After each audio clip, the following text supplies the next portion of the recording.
After a year of having exciting times with two smart, wonderful women older than me, I suddenly found myself alone again. It was tough to get used to. To cope, I worked as much overtime at my job as I could, saving money for my dream of going to college. I was also taking community college classes and was close to finishing my associate degree. I went on a few dates and had a couple of short relationships, but nothing serious. I often found myself with a partner thanks to my teachers.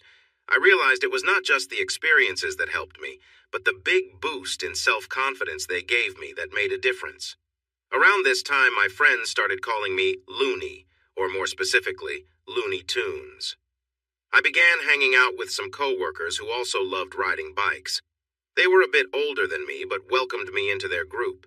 The company had a large lot by a nearby lake where they held their annual picnic and other smaller events. The area had picnic tables scattered about, a building with more tables and a fireplace, and separate restrooms for men and women. To keep out non-employees, they put up a tall fence around the property. There was also a long pier extending into the water. Every spring, they held a lottery for employees who wanted to use the lot on the weekends when the company was closed. You could also reserve it during the week if you signed up a week in advance and did not miss work. I was lucky and won a weekend in late June. My friends weren't as fortunate, so I decided to invite them along. I had the place from 3 p.m. Friday until 3 p.m. Sunday, and we had to leave it clean and in good shape when we left, or I would lose my chance to use it for a year. We had a couple of months to plan. We decided to keep it simple, with 8 of us and our partners. No kids until Sunday morning. We ordered a keg and gave the partners money for food and snacks. 4 couples were in charge of cooking and cleaning on Friday, and the other 4 on Saturday. Everyone helped out on Sunday. The guys rode their bikes while the partners drove to carry the tents and other gear. On Friday, we all rode our bikes after helping the partners pack the night before. I got the keys at lunchtime, so one of the partners came to pick them up. 3 of them headed straight to the lot and set up a lot by the time we arrived. Since we weren't getting the keg until Saturday, everyone brought their own refreshments for Friday. I bought a bottle of mezcal, which turned out to be a bad idea for me. I tend to make silly choices when I drink it. I managed to get someone to pick it up for me because I was still underage at the time, just shy of 20. Since it wasn't my turn to cook that night, my partner and I just relaxed. We had just finished eating and were starting to feel relaxed when we began talking about motorcycles. I felt a bit sensitive because my Triumph was the smallest bike there. The others had Harleys, big Hondas, and some Yamahas, all bigger than mine. They knew I was feeling uneasy, so they started showing off their powerful bikes. I argued that even though mine was smaller, I could start and stop faster than any of them. Naturally, they laughed and shouted that I was wrong, so fueled by my drink, I made a bet. All right, if you think you're so great, put your money and your bikes on the line. I bet I can start at the end of the pier, shift to second gear, and stop before I reach the end. Who wants to challenge me? Billy spoke up first. You're out of your mind. No one can do that. I bet you $20 you can't. The others joined in with comments like, absolutely, and only a fool would even try. I felt confident I could win. All right, if every one of you puts up $20, I'll show you I can do it. Let's see who is really brave. We went back and forth for about 20 minutes while the girls tried to talk us out of the challenge, but in the end, they all agreed. I asked my girlfriend to hold the money. Don't do it, Jimmy. I'm worried you'll get hurt. I laughed, gave her a friendly pat, and said not to worry. I promised if I won, I'd take her shopping. The pier was the longest I had ever seen, resembling something from the ocean. The founder of the company had it built for fishing tournaments for kids, so it had waist-high rails along the whole length. This kept the kids safe while they fished and played. At the very end, there was a ladder going into the lake for those arriving by boat. Everyone gathered at the edge of the pier for my stunt. Many of the girls were still trying to change my mind when I started my engine and rode onto the edge. Just before I took off, I shouted, "Just to be clear, if I hit second gear and the bike stops on the pier, you lose." I heard a bunch of agreement mixed with laughter in response. I revved the engine a few times and took off. I quickly shifted to second gear and my bike really picked up speed. But as soon as I shifted, I let off the gas and hit the brakes. I didn't expect the fog to make the deck slippery. I quickly realized I wasn't going to stop, so I decided to lay the bike down safely. I felt myself sliding fast, with my leg lifted to kick away when I went over the edge. I didn't want the bike to land on me in deep water. But then, I hit the ladder. As I slid sideways, the bike managed to stand upright against it. When it did, I kept my foot on the seat. I rode my bike up a hill and jumped into the water, landing about 10 feet up and 30 feet out. I went underwater and sank to the bottom, which was probably more than 30 feet deep. It seemed to take a long time to float back up. By the time I reached the surface, I heard the girls shouting that I had drowned. I shouted back, loud enough for everyone around the lake to hear, and swam back to the pier. They had moved the bike and almost pulled me out of the water. I was laughing hard while they told me how dangerous I was. Still laughing, I said, I might be crazy, but I'm $140 richer. This started a lot of complaining, but I reminded them that the bet was I would shift into second gear and stop the bike before it hit the water. I did just that, so the bike stayed dry. Nobody mentioned that I had gotten wet. The girls convinced them to let me keep the money. Eventually, they agreed it was worth it just to see what I had done. Billy spoke up for the group and said, I didn't know it before, but you're really something else. A total character. The nickname stuck, and by Sunday it was shortened to Looney. When we returned to work, everyone heard the story. Someone put a picture of Porky Pig on my locker, and soon I was known as Looney to everyone. A few months later, we all had a few drinks and decided to get tattoos. I showed the tattoo artist the picture I wanted. You know this is against the rules, right? He said. But he went ahead and made the tattoo, taking a picture to hang on his wall. A few months later, my old boss from the grill called me. His cook left suddenly and he needed help for the weekend. I didn't have any plans, so I went in. It was good money. Most people at the dance hall recognized me and remarked on how I had changed. I had gained about 30 pounds and my hair was long. I also had a beard now. When Mr. Williams saw me, he almost didn't let me cook. I had a new bike too. A coworker was going through a tough divorce and he needed cash quickly, so I got a great deal on his bike. It was a cool model, but it had a stiff frame. Riding it was a bit rougher than I liked, but it looked amazing. As the night wore on, I took a break and chatted with people I remembered when I mentioned Bob and Barb. Oh, they don't come around much anymore. I heard Bob's health isn't great. I felt mixed emotions about them not being there. I thought of her and Joanne often. Joanne married an accountant and, from what I heard, was happy. I never got an invitation to their wedding. As the dance came to a close, just before midnight, 3 young girls walked in. You could see how nervous they were by the way they huddled together. It was clear they didn't usually come to places like this. They were college freshmen who had dared each other to come because it seemed dangerous. They thought they'd be safe since one of the girls was a local. I was behind the counter selling tickets when I noticed them. One of the girls looked familiar, but I couldn't remember where I had seen her before. They were deeply engaged in a conversation, and I overheard one mention that I must be the owner of the bike parked outside. I took no chances with my bike. I had parked it near the delivery entrance on the side of the building, under a light where I could keep an eye on it from the kitchen. I had to knock on the glass to keep a few curious people from getting too close. Suddenly I heard a commotion in the dance hall, and Mrs. Williams came out. Jimmy, come quick. There's trouble inside, and I don't think Willie can handle it. Willie was the security guard, a part-time sheriff who was in his 60s. I quickly tossed aside my apron and rushed into the hall. 3 guys were arguing about who would take a young lady home. She didn't want to go with any of them and slipped away towards her car as the fight started. They were all quite drunk and kept hitting each other, occasionally bumping into Willie. One of my housemates was a part-time karate teacher, and he had encouraged me to take a self-defense course. Every few weeks he would show me a new move, reminding me to use it only when necessary. I grabbed the smallest guy and pushed him against the wall. He slid down as another guy hit me. It didn't hurt much, but it frustrated me. When he took another swing, I stepped to the side, caught his arm, and sent him down onto the floor. He skidded several feet. In a surprising turn, the smaller guy charged at me. I saw him coming and dodged to the side again. I kicked him hard as he passed, sending him into the other guy just as he was getting up. They both fell over. I walked over to them. This isn't funny anymore. I'm done with this fighting. You got that? The bigger guy raised his hands. The fun had clearly gone out of him. But it was the smaller guy who wanted to keep proving himself. He got back up and rushed at me again. I was fed up with it. He managed to hit me lightly before I reacted.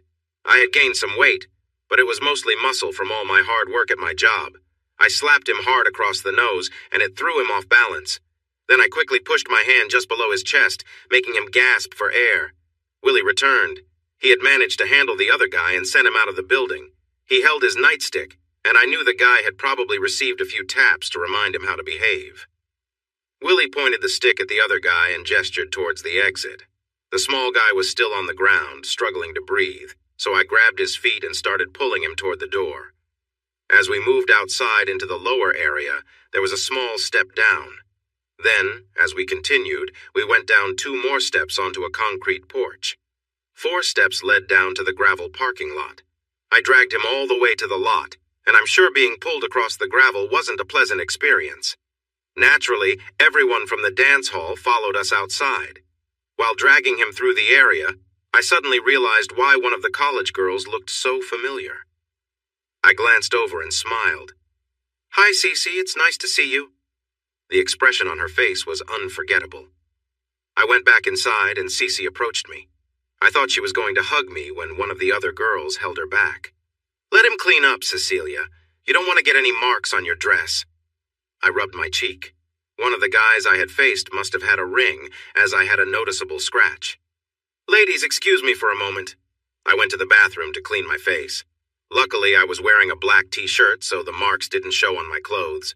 I took down my ponytail, combed my hair and beard. I wasn't perfect, but I looked presentable. The grill had closed, and Mrs. Williams and the busboy were tidying up the kitchen. She urged me to leave. "We'll finish up here. I think your friends are waiting for you outside. Thanks for helping Willie. You've always been kind, but I just saw a different side of you. Maybe we should hire you to assist Willie." Cecilia and her friends were sitting in a booth and waved for me to join them. The small brunette began the introductions. "Hi, I'm Beth. This is June, and I'm sure you remember your old classmate." Old classmate? We had never dated. I was from a working-class family, and her father was wealthy, part of the social elite. We had never mixed much. She was 2 grades behind me in school, but we had lockers next to each other. She was very shy. I spoke to her between classes, and we formed a casual friendship. At nearly 6 feet tall and very slender, she faced a lot of teasing, even though her dad was rich. Once, I walked her to her class to protect her from a mean guy. I asked him politely to leave her alone, and I guess he got the message, as no one bothered her again. Not fully understanding the situation, I decided to go along with it. "Hey there, you really look nice tonight." And she did look nice. The skinny girl I knew in high school was gone. She had grown up and filled out nicely. I leaned in to give her a kiss on the cheek, but she surprised me by turning her head for a kiss on the lips. I noticed a hint of something strong on her breath. "Hi there. I've really missed you," she said. The other 2 girls laughed out loud. Cece patted the seat next to her and I sat down. She held my hand tightly like it was very important to her. June started asking questions. "What's with the Cece? We've never heard her called that. Is she as good a kisser now as she was in high school?" It was my first kiss from her, but her grip on my hand was strong. I can definitely say that was the best kiss I've gotten from her. I guess she's had some practice since I last saw her, and Cece was my nickname for her. I felt her relax her grip, so I must have said the right thing. Beth burst out giggling again. "You're joking, right? The Virgin Queen? We've never seen her with anyone until now. She never mentioned she was with a tough biker before." I didn't look like this in high school, but I have to say, once you get her going, she is really amazing. I remember once when Oops, maybe I better not share that story. We should keep the Virgin Queen image intact. The other girls laughed and asked for more fun stories. Cecilia looked like she wanted to hug me and also scold me at the same time. I told them I wouldn't share secrets. If they wanted stories about her, they should ask her. After a little while, I excused myself to check on Mrs. Williams and ensure everything was closed up for the night. When I returned, the girls were gone. I asked the busboy where they went, and he told me they had left. I shrugged. Maybe it was just a silly fantasy. What I didn't expect was to see Cece leaning against my bike. "Where are your friends?" I asked. She looked down at the ground.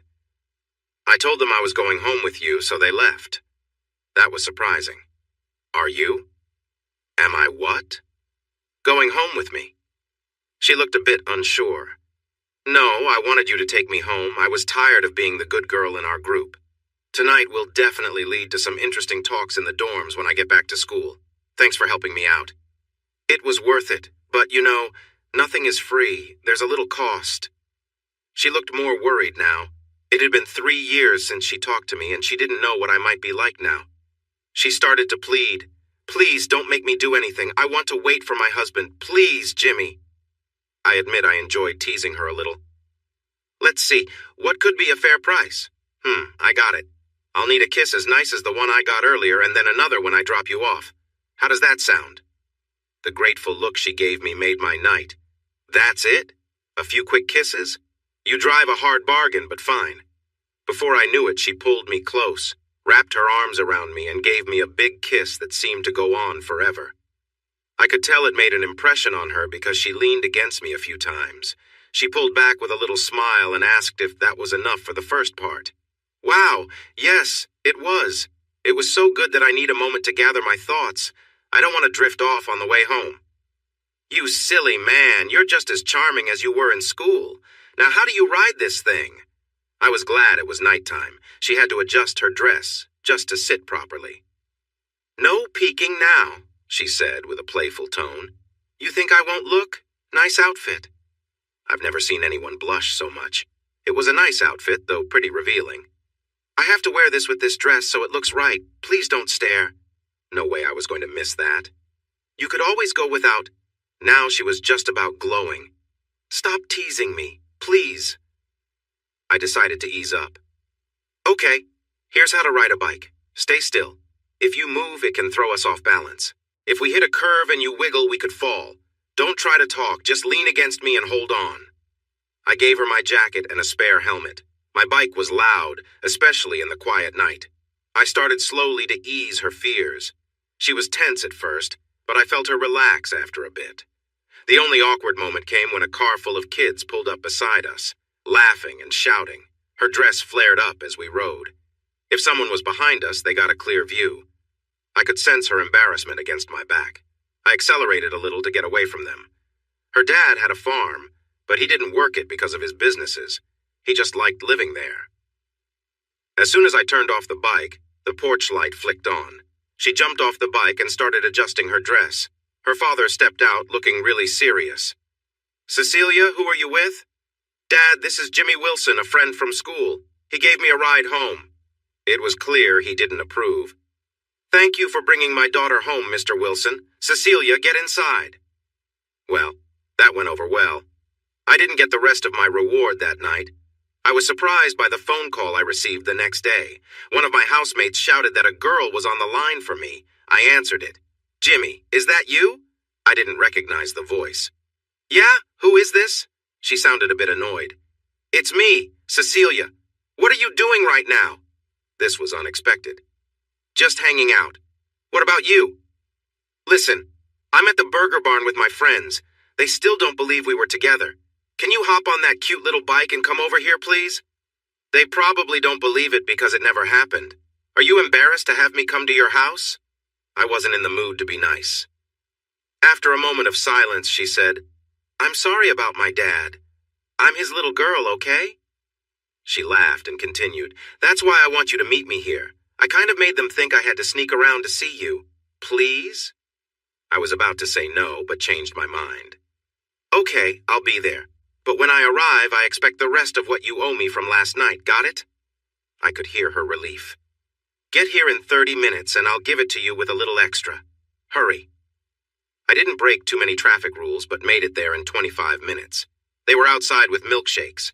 She jumped up and grabbed me as soon as I took off my helmet. She must have hugged me for a long time before letting go and pulling me over to her friends. They want a ride. Will you take them? Like I was going to say no. But first, we had a little chat. Only 20 minutes. No funny business. He's not just anyone. Do you understand, Beth? They both nodded. She then turned to me. And you. I know how quick you are with your hands. Behave yourself or there will be consequences. Now go have fun. She was really getting into this pretend girlfriend role. June seemed okay, but was quite nervous. Beth really got into it. She tried to move in closer to me a couple of times, but I stopped her. We stopped for gas and I gently scolded her. She laughed. "Oh, come on! There's no way the professional nice girl could be with you. This is just a joke." I felt annoyed and gave her a hurt look. "She might surprise you, and she's great to be with. She has to sneak around because her dad doesn't like me. You're supposed to be her friend, so give her a break." She looked surprised I was standing up for Beth. "Sorry if I was rude. I just can't picture you two together. I guess I need to change my mind about her." We were a bit late getting back and Cecilia looked mad. But she calmed down when Beth hugged her and told her how lucky she was. The smile she gave me was bright. "Come on, let's go. Say goodbye. They're heading back to school later today. I don't have classes until tomorrow afternoon, so I'm going back in the morning." We all hugged and waved as they drove away. I looked over at her. "What now?" "Now you take me for a nice long ride on your bike. I don't need to be home until 8. "What about your dad?" She looked a little guilty. "He and Mom are visiting my grandparents. They won't be back until 10. I didn't ask more questions. "Where do you want to go?" When she said surprise me, I decided to take her somewhere special. I drove on some winding roads. She felt tense for the first 15 minutes, but then she snuggled closer and relaxed. After about 40 minutes, I pulled into a small bar I knew. I saw most of my friends' bikes outside. She seemed nervous. "Where are we?" "Relax, it's just a place I like to hang out. We can have a drink, play some pool, and I'll introduce you to my friends. It'll be fun." "What's wrong? Never been to a bar before?" Her expression said it all, and I couldn't help but laugh. "I thought you were all about college life. Don't college kids hang out in bars and have fun all weekend?" She lowered her head. I took her hand gently. "Come on, nothing will happen to you. If you don't feel comfortable in a few minutes, we can leave, okay?" She nodded but kept holding my hand. We went inside, and of course, my friends noticed right away. "Hey, Looney, who's this? Is she okay? That's the only reason I can think of for her to be with you." I shot back quickly. "Come on, guys. She obviously knows good people when she sees them. It's not about looks. She appreciates my charm." She probably blushed a bright shade. Thankfully, Marcy, Billy's wife, stepped in. "Hey, stop it. You're making her feel bad. Just because she has a unique taste in friends doesn't mean you can tease her. Come on, sweetheart, sit with us." Marcy took her to the table with the other women. I noticed she started to relax a bit. She even looked over at me and smiled a few times. I sent a round of drinks to their table and left them to enjoy themselves. A few minutes later, she came over to me at the pool table. I sensed her soft touch on my back. "Are you having fun yet?" "I am, actually. Do you like my new look?" She had talked to Marcy about her tangled hair from the bike ride. Marcy had given her tips and helped her style it in a braid. The bar sold shirts with their logo, and she had bought one to wear. "You look great. A real biker girl." She lit up at the compliment. "I wish my friends could see me now." I got an idea. The bar had an old camera they used when someone did something funny or silly. They took pictures and put them on a wall for fun memories. I spoke to the bartender, and he put fresh film in the camera. For the next 45 minutes, we took pictures of Cece, capturing her joy and laughter. Cece on my bike, Cece hugging me, Cece sitting on the table with a drink in her hand, a few of us sharing soft kisses. Some others were hugging my friends, especially the tougher-looking ones. A group of girls in bar t-shirts showed their midriffs as they posed for pictures. Cece was in the middle, and her shirt was lifted a little. We took 36 photos. I put the film in my pocket, promising to send some pictures to her dorm when they were ready. I could have had her pick them up as she left town, but I wanted to see them first. After a couple of hours, Cece seemed a bit tipsy, so we decided to leave. I had driven drunk girls on my bike before, and it could be risky. I did not know it was Cece's first time drinking more than one beer. We headed back to the burger barn for a snack. She was excited about her new experiences and needed to settle down a little. I took her home around 7 so she would be clear-headed if her parents returned early. She didn't let me into the house, so we sat on her porch swing. She rested against me with her eyes closed. "Thank you, Jimmy," she said softly. "For what?" I asked. "For last night and today. You've really lifted my spirits.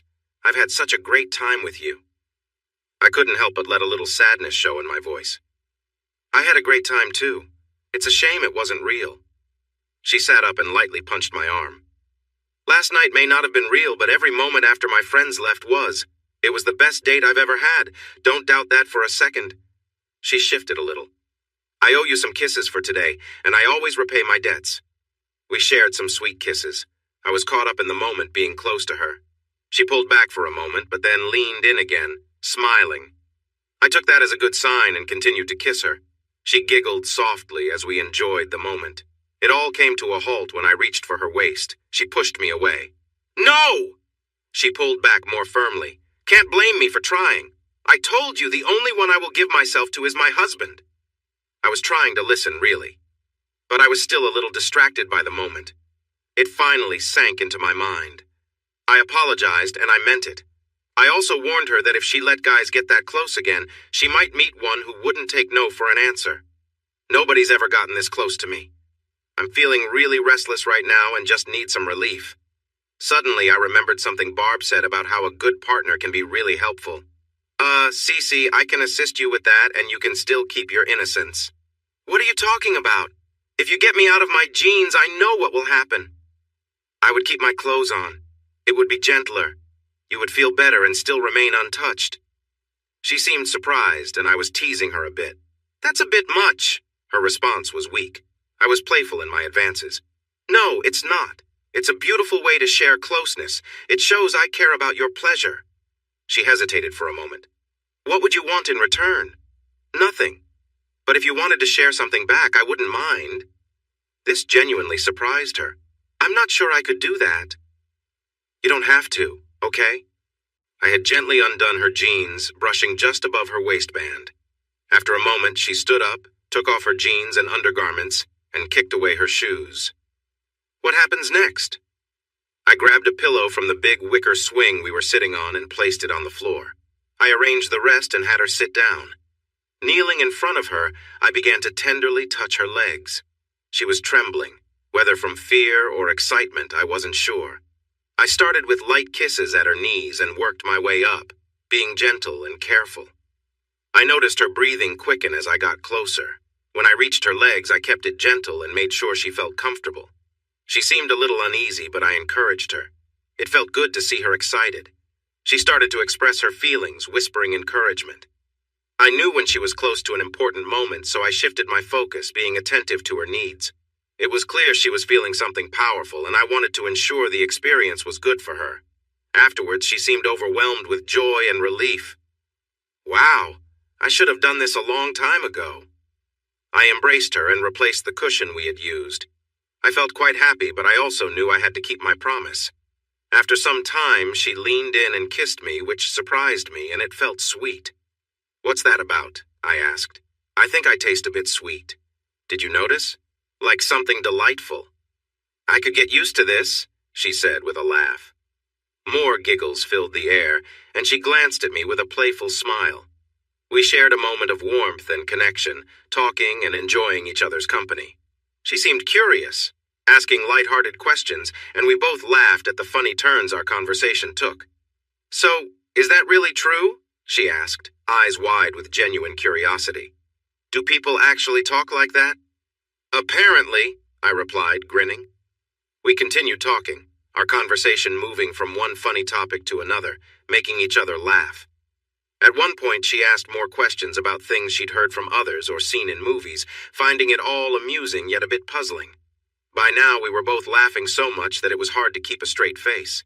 She leaned in closer, still full of questions, but her tone remained light and humorous. Suddenly, we heard a sound from inside the house. The phone was ringing. An answering machine picked up, and we heard her mother's voice. Sweetie, Cecilia, are you home? We're heading back a little early. Should be there in about 20 minutes. Could you put on a pot of coffee for us? She sat up quickly, a bit surprised by the sudden interruption. We looked at each other, both a little startled, but laughing at the timing. Oh, no, she said with a grin as we both quickly straightened up, chuckling at the whole situation. She paused for a moment, amazed. Then she jumped up and shouted, Oh, no! Get your clothes on and leave! I have to change, make some coffee, and shower! I found it funny and laughed while I fastened my belt. Relax, I'm almost out of here. You're doing great with your shower. You've already taken off most of your clothes. She looked down. The only thing she still had on was her shirt. She glanced back at me, wide-eyed for a moment, and then burst out laughing. She grabbed me and gave me one last quick kiss. "Goodbye. See you tomorrow." She quickly picked up her clothes and dashed into the house. I hopped on my bike and rode away, eager to leave before her dad got home. I was still smiling when I went to bed. The next day I had to work and thought I had seen the last of Cece, but she surprised me by coming to visit during my lunch break. She brought me a bag of burgers, gave me her school address and phone number, showered me with hugs, and asked me to send her some photos. I also had to promise to call her on Friday. Then she jumped back into her small car and drove off. That Friday, I called Cece, and I kept calling her every Friday for months. The photos were a big hit with her. She told me that guys were starting to notice her. She also began collecting biker bar shirts, mostly from our outings together. She bought some from shirt shops and motorcycle dealerships, too, and even got a couple for me. We still had to keep our time together a secret, which started to bother me. Usually, she would be with her parents on Friday night, go out with friends on Saturday since I often worked, and then spend Sunday with me. This continued for a while. She often invited me to visit her at college, but I never found the time to go. Fall turned to winter, and then spring came. I hoped we'd have more time together in the summer, but she found a course she wanted to take and decided to stay at school. I wasn't happy with that choice. Did she see other people? Probably. We hadn't made any commitments. Did I see others? Yes. I was enjoying life while she wanted to wait until marriage. We only had some fun kissing and hugging. It was enjoyable, but also a little frustrating. I learned she could be jealous. One weekend, she said she wouldn't be home, but then her mom convinced her to attend an event. I tried to call her, but I had other plans and spent the weekend with someone I met through friends. We were at the burger barn when she saw us pass by on my bike. The woman I was with was attractive. When she went by, she was wearing cut-off jeans and a top. Marcy told me that Cece marched into the bar on Sunday looking for me. I wasn't there because I spent the whole weekend with my new friend. Marcy mentioned some unkind things about me, but she waited for 2 hours for me to show up. I felt bad for missing her, but she said she wouldn't be free. I took her word for it. When I heard she talked badly about me at the bar, I decided not to call her the next Friday. The saying about a woman scorned came to mind when she walked into the dance hall the following Saturday. I was in the kitchen when she asked for me. Mrs. Williams, who managed the dining area, came to tell me she was there. It was still early in the evening and I was busy, so I said it would take some time, but I would come out as soon as I could. After about 40 minutes, I realized she looked upset. She started to talk, but I interrupted her. "Not in here, it's too hot. Let's go outside." I didn't wait for her to reply and walked past her. We stepped around the side of the building where I parked my bike. I took a seat on the steps and looked up at her. "How are you, Cecilia?" She didn't like when I called her that instead of Cece. "I'm angry. Where were you last Sunday? I was waiting for you at home." "You said you wouldn't be home. I made other plans. You returned Friday but didn't let me know until Sunday morning. I don't just wait around by the phone hoping you'll call so we can meet secretly. I like you, Cecilia, but we haven't promised each other anything. So what do you want?" I think she wanted me to say sorry, but I was being honest. She stood up and brushed off her jeans. "Maybe we shouldn't see each other if this is how you feel. I don't want to be a distraction in your life." She still looked like she expected an apology, but I don't think she knew what for. It didn't really matter to me anymore.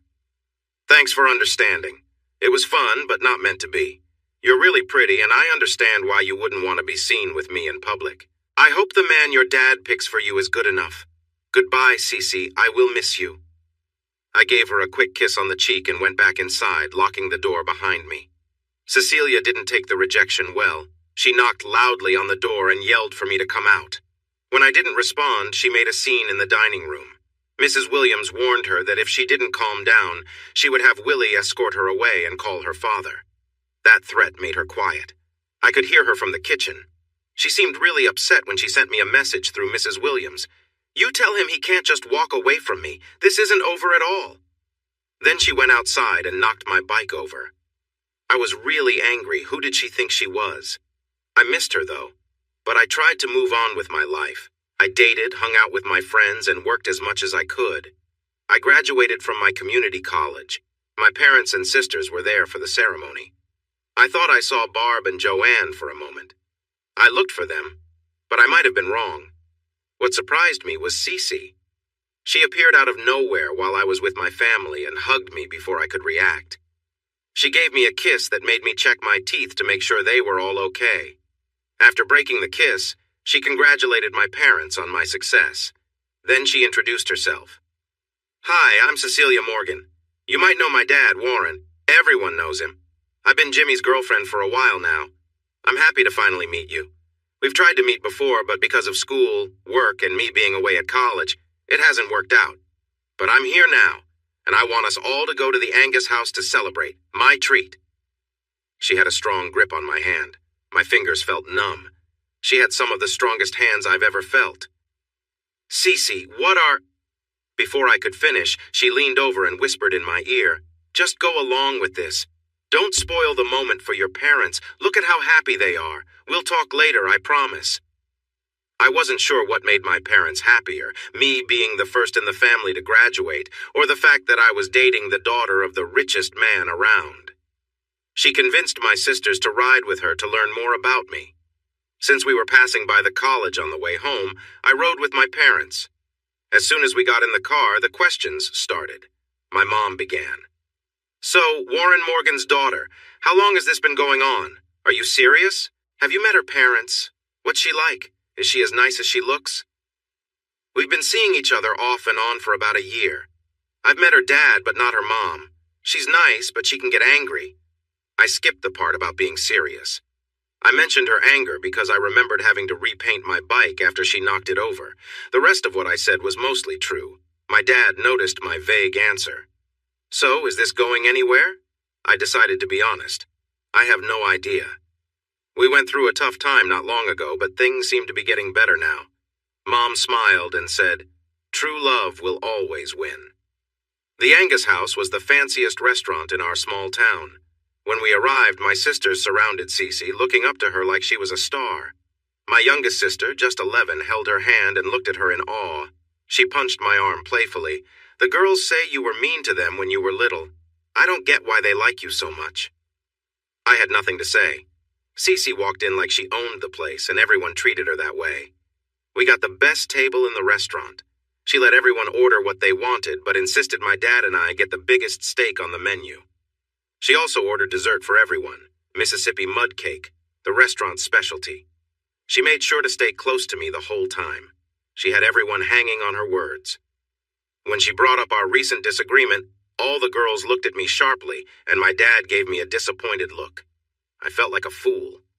But when she said we were working things out, everything was okay again. We ate until we were full, and she ordered a whole cake for my parents to take home. When we all got into the station wagon, she kissed everyone goodbye, even my dad. They were all big fans of Cece. We stood by her car and waved as they drove off. As soon as they were gone, I tried to pull my hand away, but it felt like she had it stuck there. "Give up, Jimmy. I'm not letting go until we talk." I scoffed. "Talk? About what? You want your secret toy back? Those college guys not doing it for you? What do you want, Cece?" She was genuinely upset and started to cry. "I was wrong, okay? I was not nice to you and took you for granted. When we go out again, you need to pick me up at my front door. My dad will shake your hand and my mom will check you out. Next Saturday at 7 o'clock, and don't be late. Just one thing, please drive your car. The bike might be too much for our first official date. I have to leave soon to get back to my dorm. My friends don't know where I am, and I don't want to worry them. In the meantime, you need to kiss me. No arguing. Do you understand? Do I get a choice in this?" She shot me a stern look. "Not at all. Put on some lip balm and get to it. And I mean now, you're way behind." I couldn't really argue with that. When we finally stopped, she had one more demand for me. I had to visit her at college in the next 5 weeks. We went on a few dates after that. I always made sure to bring her back on time, since her father would be waiting up, checking that everything was okay. He looked pretty unhappy, but he didn't say anything. 2 weeks after our last date, I drove to her school, Mountain State University. It mainly focused on teaching, with a bit of engineering and a decent chemistry program. I took some vacation time from Thursday to Tuesday. On Thursday, I cleaned my bike, got my hair cut to look nicer, and packed my bags. I left on Friday at 7 in the morning.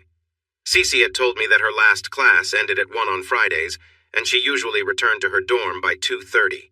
The drive was just under 4 hours, but I planned to stop for breakfast. Maybe I was nervous because I got to her dorm by 12:45. She had no idea I was coming, so it would be a big surprise. Her dorm was an old motel off campus. It had closed down when there was a need for more housing, so the university bought and fixed it up. It was a large 2-story building with a big courtyard in the back. It was for girls only, but sometimes boys stayed over. It was May, just before the end of the school quarter. The day was sunny and bright, perfect for a bike ride. When I arrived in the parking lot, there were girls everywhere, but they seemed to stop for a moment as I took off my helmet. Some even looked surprised. I always wore a full-face helmet, while most of my friends preferred smaller ones. I liked it because it protected my face, especially from bugs when I rode fast. I stood for a moment, enjoying the breeze on my face after wearing my helmet for a while. I fixed my hair and beard and walked towards the nearest girl. "Hi, can you tell me where?" That was all I said before she gasped and ran away. Maybe she didn't live here. I knew Cece's room number 204 was on the second floor. I looked up and saw room 210, so I started up the stairs. The girls moved aside as if I was carrying something scary. I knocked on room 204, hoping she might have skipped class. The door opened, then quickly shut again. Moments later, it opened just a little with the safety chain still on. A petite blonde peeked out. "Can I help you?" I tried to smile reassuringly and asked for Cece. "Who?" I realized my mistake. "I'm sorry, I meant Cecilia Morgan. I'm Jimmy Wilson. She invited me up for the weekend. Is she here?" "You're Jimmy Wilson? Wow, I thought she made you up." She was about to take off the safety chain when she hesitated. "Show me your tattoo." "Why?" "Because she told me what it was. That way I'll know if you're real." It felt unusual, but I rolled up my sleeve. She seemed satisfied, but still a bit nervous. I thought it would be best to go to a restaurant or bar to pass some time. I told her I would return around 3. "Wait, you caught me at a bad moment. I thought you were one of the girls. We usually wear comfy clothes at home. Go down to the courtyard. I'll be there in a moment." I assured her she didn't need to change just because I was around. She blushed and shut the door in a hurry. They gave me my own table and sat as far away from me as they could. A few minutes later, she joined me. I reached out my hand. "You must be Amy. It's nice to meet you." She took my hand. "It's nice to meet you too. We all thought my roommate made you up. You and the Virgin Queen? That's her nickname." She laughed. It was nice to hear. "Looney Tunes and the Virgin Queen. Sounds interesting, right? Did you really almost ride your bike off a pier?" I told her the whole story. Her laughter was delightful. As time passed, more girls joined us around the picnic table, eager to hear stories about Cecilia. They were amazed when I shared how she once got mad at me and kicked my bike over. Amy asked my age. I mentioned I had just turned 22. Hearing this, the girls wanted me to buy them drinks. I tried to excuse myself politely. "Sorry, girls, I don't know where the store is." They all offered to help with directions and even drive me. But Amy finally spoke up. "Hold on, everyone. Do you want to get in trouble with the Virgin Queen? She's tougher than she looks. But as her best friend, I'll go with him. You all stay here and wait. Remember, no boys. At least not until we're back. Come on, Looney, let's go. Oh, we're taking your bike." "Sorry, my bags are full. We'll have to take yours." That was all I managed to say before 4 girls started unpacking my things. I worried they might tip over my bike. Amy told them to put my stuff on Cecilia's bed. Even at a college far away, I couldn't escape my nickname. We set off together. Just so you know, we managed to fit 3 half-gallons and 2/5 of drinks into my collapsible saddlebags, plus 2 pints of peppermint schnapps, which Amy said Cecilia adored. When we returned, Cecilia was there, hands on her hips, with a big smile. As I parked my bike, she called out, "Amy, what are you doing? It took me a year to break in that seat. Don't mess it up." She pointed at me. If you mess with my friend, I'll take care of it. Now let's enjoy some fun." She pulled me in and gave me a big kiss. I think all the girls living there, plus a few others, were watching us. I made sure to give her a little playful nudge to show off. Then she lifted up Amy and spun her around. She set Amy down and laughed. "Still think I made him up?" We shared some drinks and headed to their room for a while. She mixed my clothes with hers in the dresser. I planned to stay at a motel, but didn't want to say so in front of Amy. By 5 o'clock, word got out that a party was happening. Guys arrived, and we pooled some money for hot dogs and snacks. They had a couple of grills going. I told Cece I wanted to take her somewhere nice, but she shook her head. Are you kidding? Because of your stories, I've become quite popular. We're staying here, and I'm going to show you off whenever I can. Get ready for a good time. I made peace with a simple meal and settled for burnt hot dogs. I wasn't a big drinker, so I gave Amy money to buy some beer. She insisted we go with her, and she convinced Cece to let me join her in the store. They knew some college kids working there. We grabbed a cart and filled it up with more snacks and several cases of beer. When we reached the checkout, it was one of Amy's friends, and she was all over me. His eyes went wide. Right then, she said, "Don't drink too much. I want you to be ready for later." The girl at the next register couldn't stop staring at me. I decided to join the fun. I pulled out some money and gave him a $100 bill. After he handed me the change, I turned back to Amy. "Don't worry. When the time comes, I won't let a few drinks slow me down." The lady behind us dropped her juice. I laughed and looked at the cashier. "Looks like we need a cleanup." Then, surprising everyone, I picked up Amy and tossed her over my shoulder. I winked at the cashiers and looked down at the snacks, then back at them. I know what I'll be eating first when I get her home. I pushed the cart out the door while still holding Amy. She looked back and shouted, "Bye, Tim! See you in class on Monday, maybe?" I had already decided that if she giggled, I would set her down, but she kept laughing all the way to the car. Cece said there were a lot of people watching us leave. When we returned, Amy shared the story. It became quite a hit on campus the following week, growing more exaggerated with each telling. When people asked her about it, she would shyly look down. I really don't like to talk about it. I'm not quite sure how to explain my tattoo to my parents, but it's in a spot that shouldn't get noticed easily. I can only say that I wasn't completely sober when I got it. The party was one for the books. More and more people kept arriving, and at one point, there were at least 150 people. The courtyard, the rooms, and even the sidewalk were packed with cheerful, mostly tipsy college students. The music was loud, and before long, the police came by. They were used to the noise in a college town and told us to turn it down and stay off the sidewalks. That lasted just a moment after they left. I met some of Cece's friends, but I couldn't remember their names. Cece looked great, wearing a biker shirt tied just below her chest. It was clear she wasn't wearing a bra. Her hair was in a French braid, which was different from her usual style at school. I saw more than one guy looking at her, and it started to bug me. She noticed and seemed to be enjoying the attention. "Don't worry, baby. I'm yours," she said with a smile. "And trust me, if you went up to most of them, they'd probably back off." I realized that guys were keeping their distance from me, but girls seemed to like me more. Some girls were a bit too friendly, but Cece quickly set things straight. "Back off, please. He's mine, and trust me, guys like him are a bit hard to handle. If you don't, I might show you a thing or two." A lot of people heard her, and the girls stepped away. Cece definitely established her place. Amy stayed close most of the night, and as time went on, I found myself with one arm around Cece and the other around Amy's shoulders. Neither seemed to mind. Eventually, Amy found a guy she liked and went off to grab some drinks. The party ended when 3 girls and 2 guys thought it would be fun to run around the block without clothes. The police returned and shut everything down. I hadn't drunk too much. Cece had consumed a pint of schnapps and a few beers and was feeling pretty good. We came across Amy, who had fallen asleep on a picnic table. People were stumbling around, and we noticed a few passed out in the courtyard. Unsure of who belonged where, we decided to leave them. Amy was small, barely 5 feet tall and around 100 pounds, so for the second time that night, I put her over my shoulder. We went back to the room, saying goodnight to others as we passed. Cece made sure several people heard her say it was probably a good thing Amy was asleep. That way, the fun we were planning wouldn't disturb her. Once we were in the room, I let Amy down on her bed. I looked at Cece and asked, "What now? Should I find a motel room?" She shot me a look that was almost fierce. "No way are you leaving this room. I'm here to help you get Amy ready for bed, and then we can have a cozy time together." I took off her shoes while Cece gently pulled down her jeans. We both worked together until they came off. She was naturally blonde. As a guy, I couldn't help but notice. To her credit, Cece only said, Lift her up so I can fix the bed. I carefully held Amy up while she adjusted her clothes.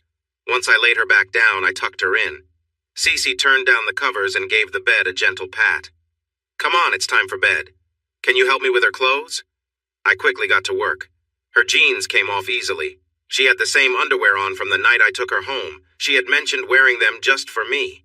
Then she surprised me by taking off her top. You've been looking all night, so I thought you'd like to see more. Now let's get cozy.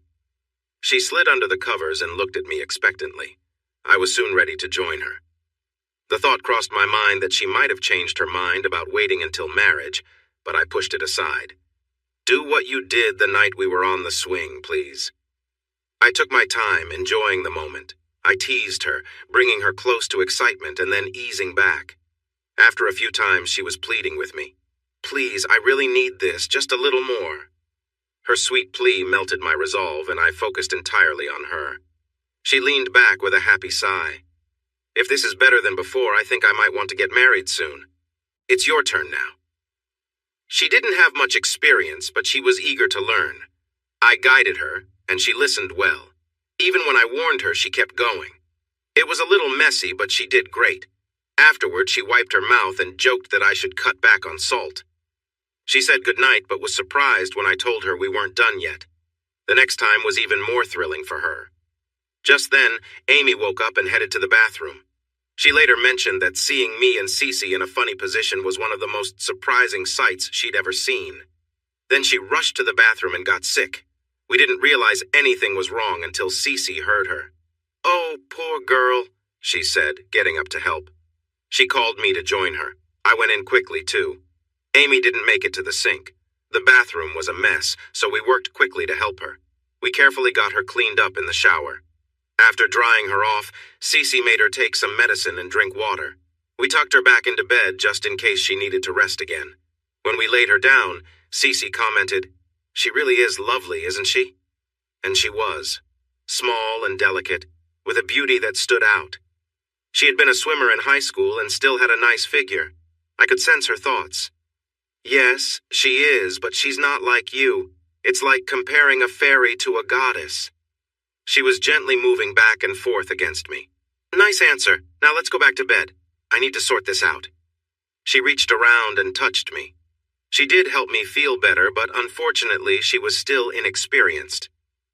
Early the next morning, around noon, people started waking up. One of their friends knocked on the door to invite us for breakfast. We didn't think to lock the door, and when we didn't answer, she opened it, eager to wake us up. I was lying on my stomach. Cece was sprawled across me with her back to the door. Amy was curled up on her bed. None of us were covered, and we were all still in our PJs. She gasped in surprise, left the door open, and tried to wake everyone. I felt like we were part of a funny show. I finally woke enough to hear them talking. I hope he turns over. What did I have to lose? I stirred and rolled over. I was feeling awkward. There were 5 girls standing in the room who ran out laughing. This was turning into a wild weekend. Cece mumbled but didn't wake up. They had all drank a lot more than I had the night before, while I felt pretty good.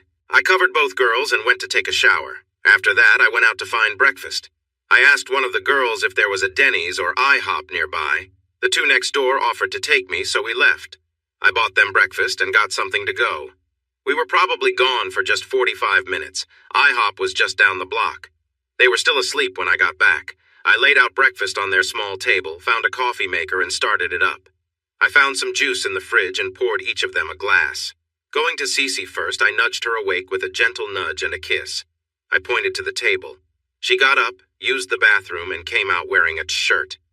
Food first, shower later, she mumbled. The smell of coffee woke Amy. She sat up, stretched, and wished us a good morning. Glancing down, she noticed she was in her pajamas. Surprisingly, she didn't panic.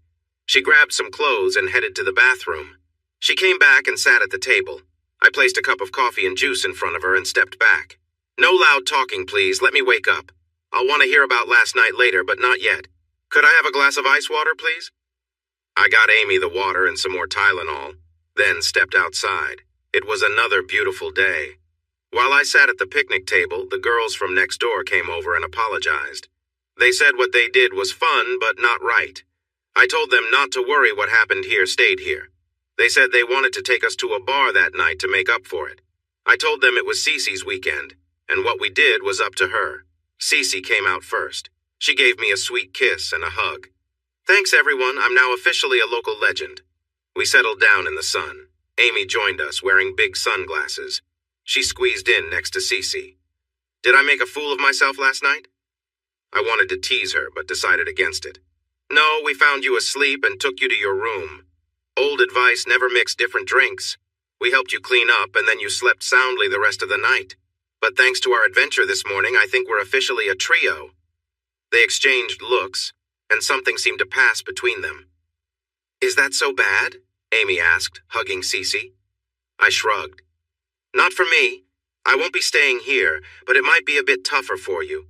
Some guys might be more forward with you, and so might some girls. Cece sat up and smiled. If they do, I'll tell them to leave our friend alone. After all, you're always just a call away. This was not the talk I expected at all. By 4 o'clock, everyone in the dorm started to feel human again. Room 402 was becoming a gathering spot. Cece told me she had never seen so many people stop by before. At 1, everyone was swearing they would never drink again if they were just allowed to get through the day. But by 5, plans were already being made for what bars to visit. Such is the energy of youth. Cece's friend Beth arrived, saying she had to see it to believe it. Every time I sat down, Cece was on one side and Amy was on the other. They said it helped keep the rumors alive. Her eyes were wide. Girl, I've been hearing wild things. Some of it might just be true. Cece didn't confirm or deny anything. I didn't help when I joked about wishing she could join us, but I didn't have a free hand at the moment. Amy just hugged me tighter, saying she wouldn't give up her spot. Beth left with a smile and a shake of her head. Amy, Cece, a girl named Flower, and Jan began planning our night out. Jan and Flower wanted to go to a new bar, but Amy was unsure. Cece, as the tiebreaker, said she hadn't felt scared in any bar as long as I was with her. That should have raised a flag for me. Before we did anything, I wanted a good meal. Burnt hot dogs and pancakes weren't enough to keep us going after 2 days. They suggested Chinese food. It was tasty, but a bit expensive. Cece insisted on paying and made a fuss about it. When I picked up the bill, I told her no, and if she didn't stop, I might have to playfully scold her. 3 mouths dropped open, and Amy just seemed bored, suggesting we take the food back to the room. Cece wanted to pay because her family was well off, and she knew I was still saving to go back to college. Holding on to my dream of becoming a teacher, I had to budget carefully. I worked full-time and did extra hours whenever I could. I also had a part-time job at a grill on Friday and Saturday nights. This helped me save up $11,000, enough for a year of college back then. I planned to enroll next year and hoped to find a good part-time job once I started. This trip was the first break I had taken since high school, and I was ready to enjoy it with some money to spend. We decided to go to the Black Dog Saloon. It was a place not recommended for college students. It was more of a working-class bar with some bikers around. It felt like my kind of place with its local vibe. When we entered, a 4-piece band was setting up, and everyone's attention turned to us. In places like this, the regulars check out newcomers before deciding how to treat them. I had been through this before, but had avoided any awkward moments when Cece wasn't around. I had put on 10 more pounds since high school, bringing my total weight to 212 pounds, but I was tall at 6 feet 1 inch. I also had a beard and hair that made me look older, so most people left me alone. Walking in with 4 attractive women made sure we stood out. They were all wearing tight jeans and biker shirts, and their hair was styled in braids, except for Flower, who wore a bandana. This was all part of their plan. We found a table near the dance floor, and I ordered a couple of pitchers of beer from the bartender. We shared a look that said we were on the same wavelength. "Are you from around here?" he asked, trying to make conversation. "No, we're just passing through to see an old friend," I replied. It wasn't a complete lie. College kids often pass through after graduation. As I looked around, I thought, I think I'm going to enjoy this place. It feels like my hangout back home. "Where's that?" he asked, still curious. "The Broke Spoke. Have you ever been there?" The Broke Spoke was known as a rough biker bar between here and the coast. He looked at me with interest. "I've heard of it, but I can't say I've been." I chuckled. It's not fancy at all. That place is probably 100 years old. Every time it rains, I worry the roof will collapse. I think it's been condemned twice, but Grizzly must have some connections because it hasn't closed yet. Everyone who rides had heard stories about Grizzly's temper. See that little blonde over there? She's Grizzly's granddaughter and she's in school here. He's paying for her education. I promised to check on her while I was in town. Luckily, she doesn't resemble him at all. Little did Amy know she had gained a new grandparent. I had actually met Grizzly at the Broke Spoke before. He had long gray hair and a long beard. His broken nose had never been fixed, and he had a deep scar under his right eye.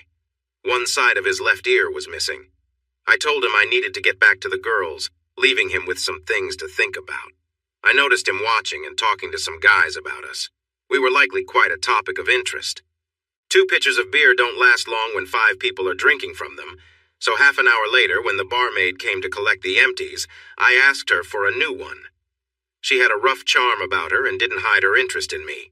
She looked at the girls. Are they yours? Or are you just looking after them?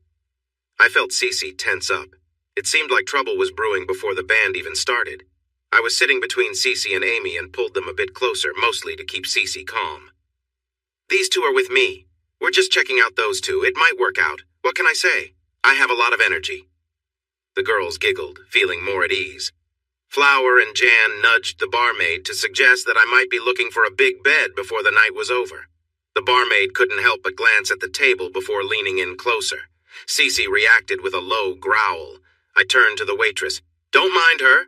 We've only had a little fun today, and she gets a bit cranky if she doesn't get enough attention. I gave Cece a gentle squeeze on her shoulder for a moment to lighten the mood. Just stay cool. I want to save some energy for those 2. Amy can keep you company tonight. Amy quickly picked up on it and playful nudged Cece's side, encouraging her to relax. Exactly, we'll have our own fun. I felt good, enjoying the lively night while the waitress looked at me, hesitated for a moment, then went to get our drinks. The band started up and they were pretty good. Soon we were all dancing. I danced with each girl, except for the slow songs which Cece took. After the second set, she suggested I dance a slow one with the others to keep things balanced. It was strange, but the girls wouldn't dance with anyone else but me, likely still feeling shy. I spotted a decent-looking guy at the bar and walked over to buy him a beer. He had been glancing at Flower since the band began. Hey there, can you do me a favor? My girls love to dance, and I can't dance with all at once. Would you dance with them? No funny stuff, though. They're all going home with me. If they say no, it means no, understand? He looked at me like I was offering him something amazing. I brought him over to my table. Girls, this is Todd. I hear he's a great dancer. Who wants to show him how it's done? Before he could even set down his drink, Flower was pulling him onto the dance floor.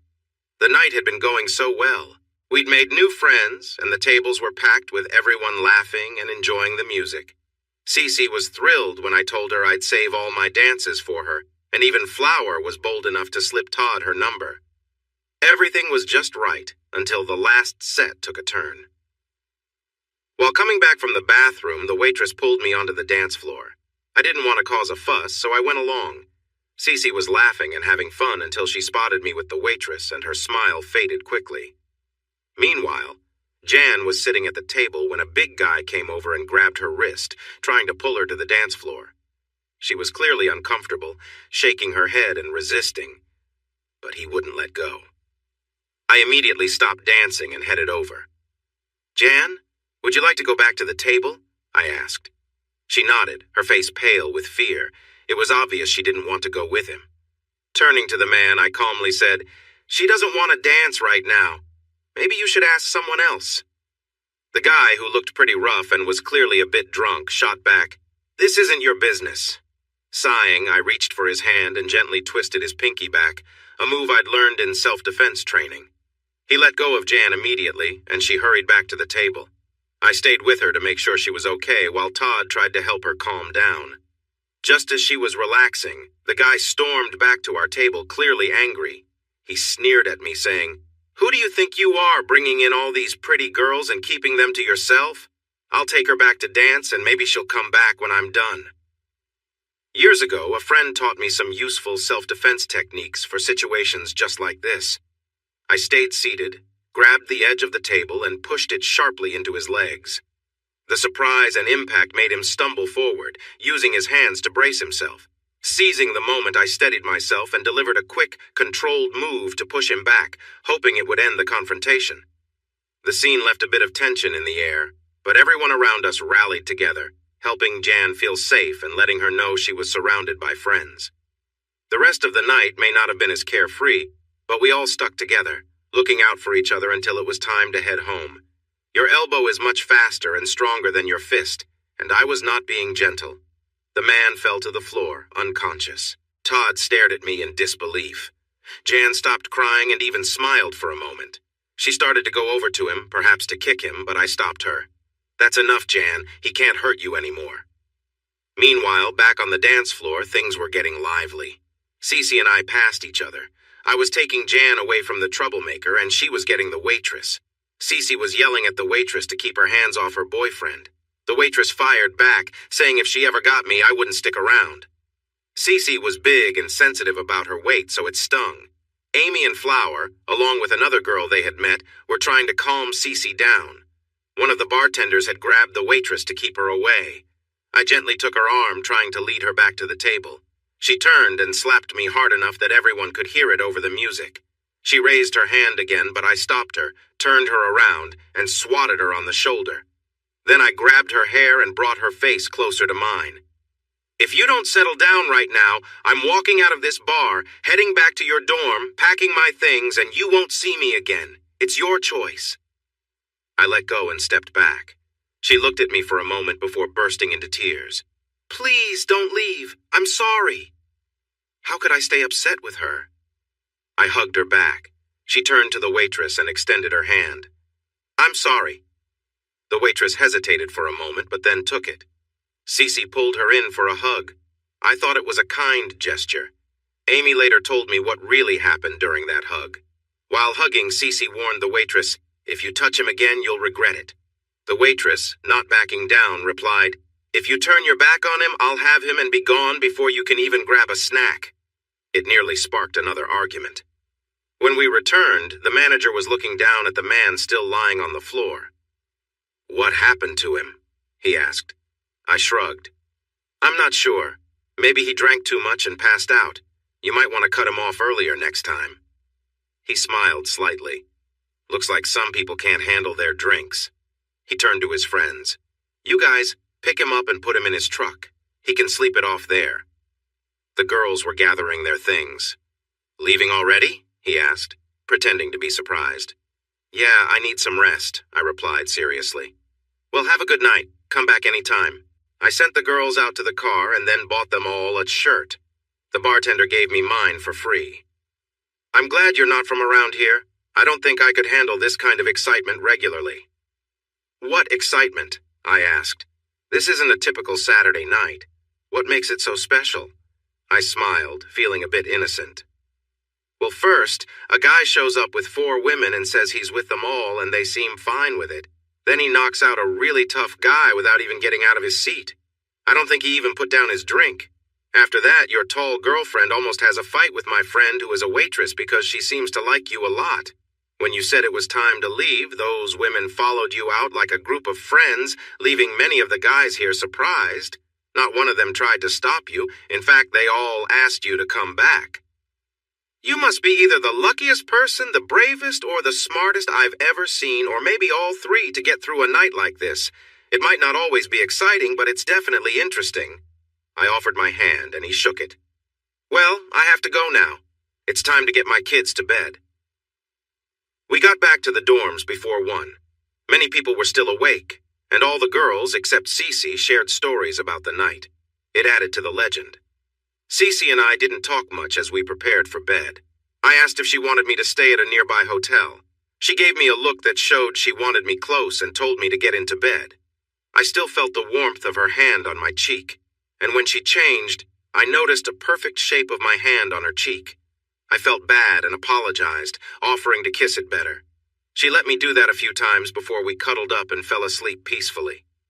On Sunday, I was pretty worn out. We went out for breakfast, then took Cece's car for a ride. We drove down winding mountain roads, and I wished I had my bike with me.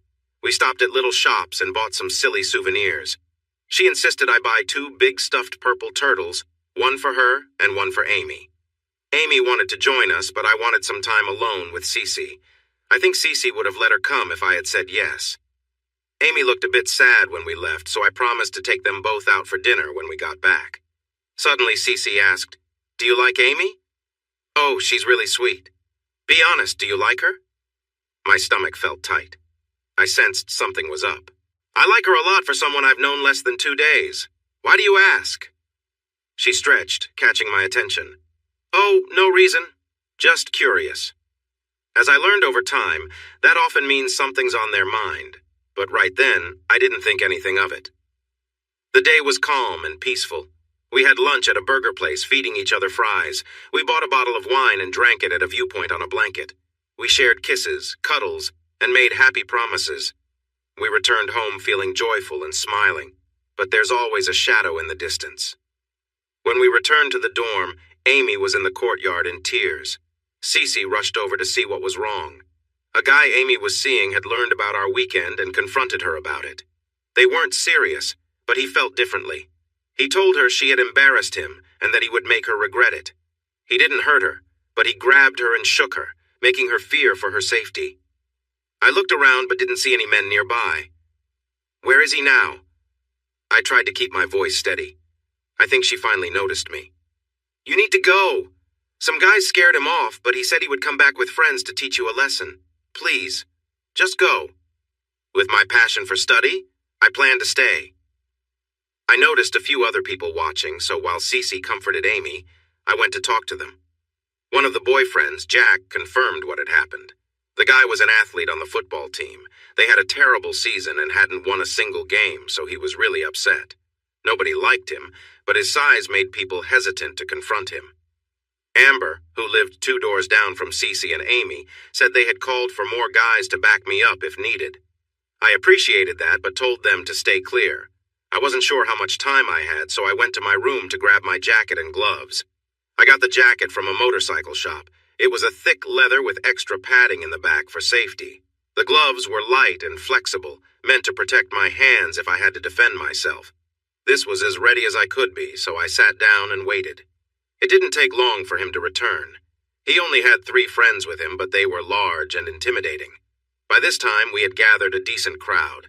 I asked everyone to stay out of it, and they agreed, as long as I didn't mind if they jumped in if things got rough. The group approached, and he shouted, "Hey, jerk!" I ignored him and continued to chat with Jack about harmless topics. He stepped closer. "Hey, I'm talking to you." I looked up, feigning surprise. "I'm sorry, were you addressing me? It's not Jerk. The name is James. Call me Jimmy. How are you?" I extended my hand. He looked confused. He almost shook it but pulled back instead, and a girl laughed. This made things worse. "Which one of you laughed?" I raised my hand in a calming way. "Please, sir, that kind of talk doesn't suit you. What brings you here? Let's sort this out quickly so my friends and I can return to our chat." Smirks began to appear on faces around us. He was quickly losing control of the situation. He smirked. "I thought you were a tough biker. You talk like a weakling." "Weakling? I didn't realize that was still a thing. Are you saying I'm less of a man than you? Where's the proof for that? Maybe you see my good looks as a sign of weakness. Sorry, that's not my way, but I'm sure you'll find someone who agrees. Let me take this further. You don't think I'm tough, but you brought 3 friends to help you. What does that say about you? Even though you have a lot more weight than I do, you still doubt you can handle me alone. Maybe that makes you the weakling." I said this on purpose. Angry people make mistakes. By questioning his ability to take me on his own, I hoped he would tell his friends to stay away. If it came down to it, I could rely on my training and the advice of my friends. Strike first, strike hard, and never let them get back up. Remember, this isn't a fair fight. They want to hurt you. Aim for soft spots and sensitive areas. Forget the jaw and stomach. Go for eyes, throats, toes, and kneecaps. If you have time, plan your move, and it will come naturally. And remember, there's always someone stronger or luckier than you. You can't win them all. My words worked. He glanced at his friends. "He's mine. Don't get involved unless his friends do. This will be entertaining." He slipped into a childish mindset. Remember how it was when 2 guys were about to fight? There was always a long period of talking before anyone actually threw a punch. I had left that behind long ago. He started with his boasting. "I'm going to enjoy taking you down. When I'm finished?" That's when I grew tired of his talk and stepped hard on his toes. He was wearing flip-flops, and my heavy boots were tough. I would like to think I heard him, but I'm not sure. I did hear him shout. When he bent over out of instinct, I grabbed his arm, twisted it behind his back, and pushed him into a nearby post. He hit his head. I might have done more, but the police showed up. His friend had called them. The first officer looked familiar. Surprise, it was Todd from the bar. He looked down at the guy on the ground and then at me. "Looney, good to see you. What happened?" "Nice to see you, Todd. This poor guy tripped and fell. Flip-flops can be tricky." He looked at the crowd. "Is that what happened?" He got a lot of unclear responses and shrugs from bystanders. Even his friends didn't say anything. They looked worried about their scholarships, maybe. He glanced down at the fallen athlete. "Sir, do you want to make a report? Do you need medical help?" I think the pain made him think twice. He said he was okay, even though blood was running down his face. I had one of the girls bring him a towel and some ice. If looks could hurt, I would be in big trouble, but he and his friends left. Todd told the other officers that he wanted to investigate and maybe talk to a witness or two. Flower was around him, and I think they understood what he meant by investigate. They left smiling, telling him not to take too long. We all sat at what was becoming my table. "So, Looney, how much longer are you staying?" I told him I was leaving on Monday. "Good. I like you, but there's something about you that makes people lose their balance. They fall down a lot, especially if they're not nice. I'd hate to see that happen more often." He shook my hand and left after getting a date with Flower for Saturday night. Amy was still a little nervous. They didn't know it, but I had rented a motel room for the night, planning to have a really nice sleep with Cece in a bed big enough for us. Of course, Amy wouldn't stay in the dorm alone, so we took her with us. I didn't mind. I actually liked Amy. I packed my bags while they packed a small suitcase. The room was nice with just one king-size bed, which I had asked for. They didn't let me dwell on sleeping arrangements before we showered. I would have been happy to help, but they declined my offer. We walked to a nice steakhouse for dinner. The food was great. Afterward, we strolled back, discussing the weekend and agreeing it would be hard to top. The girls seemed a bit quiet. Back at the room, I turned on the TV and tried to unwind. I was in the only chair while they sat on the bed, whispering. They invited me to join them on the bed because we had things to talk about. My senses were on alert. "Do you think Amy is pretty?" Warning bells rang in my head. "Yes, I do. I think I've mentioned that before. Why do you ask?" They blushed and exchanged sidelong glances until Cece spoke up. "We want her to be close to you, too." I sat up straight as my feet hit the floor. "What did you just say?" Cece smiled. "We talked about this. I want to wait until marriage. You enjoy being close with others. Amy feels the same way. I think I might marry you someday, but until then, I don't want you with those girls from the clubs. This works for everyone. You can thank me later." I stood up, took her arm, and led her to the door. "Please give us 15 minutes alone. Go to a bar, a library, or a park, but just go away for a bit. By the way, if we get married, I'll be the one asking." I gently pushed her out the door and then turned to Amy. "Now you explain everything. I need to know, was this your idea or hers? If you're not honest with me, I will figure it out. Speak up." She avoided my gaze. "Well, it started out as her idea, but I kind of liked it. I like you." "Why?" "I don't think Cece realizes what she has. I actually listened to you talk. At the bar, you were just being yourself. You knew lots about trucks and engines. But when we were with our friends, you were different. I'm studying English. You've quoted poets like Tennyson and Frost. You had a deep conversation about psychology with Flower, who studies that. I think you lost her at times. Jack, the engineering major, was impressed when you explained how old gold mines used honeycomb designs to hold up soil. You've got so many layers like an onion. I want to learn more about the real you. So I read a lot and remember it. If you think I'm clever, you should know I'll keep digging until I find the truth." "Truth?" Her eyes showed desperation. "Truth," I said firmly. "I'm in love with Cece." That surprised me. How do you define love? I'm bisexual. I want to be with her. Is that what you wanted to hear? Not quite. If you want to be with her, why are you talking about being with me? I love her. She loves you too. I believe you love her as well. If we all care for her, maybe we can make it work. I feel an attraction to you. It's just that I like girls more than any guy I've known. You see? That didn't make sense to me. This won't end well. Someone will get hurt. Are you sure this is what you want? No, but this is as close as I can get. Just try it one night. If you don't want to afterward, I'll understand. I need time to think about this. I sent her and Cece out for at least 30 minutes. They went shopping while I sat alone, trying to find a way out without hurting them too much. Then I had an idea just as they returned. I greeted Cece with a warm kiss. Thank you, that was sweet. She smiled brightly. Then I kissed Amy. Thank you, that was sweet. She had tears in her eyes but was smiling. I sat them both down. I've thought it over. I want to propose something else. I'd like to be with Amy, but I need Cece to be with her too. In unison, they exclaimed, What? It's simple. You want to be close to Cece, right, Amy? Cece, you want to be close to Amy too. The only way to make this fair is for all of us to be in this together. We can share this without blame. That's my offer. I believe Amy will agree, so the choice is yours now, Cece. In or out? I asked. Her expression gave me the answer I expected. That's what I thought. Feeling relieved, I sat down, trying to keep things calm. Amy glanced between us, eyes filled with uncertainty.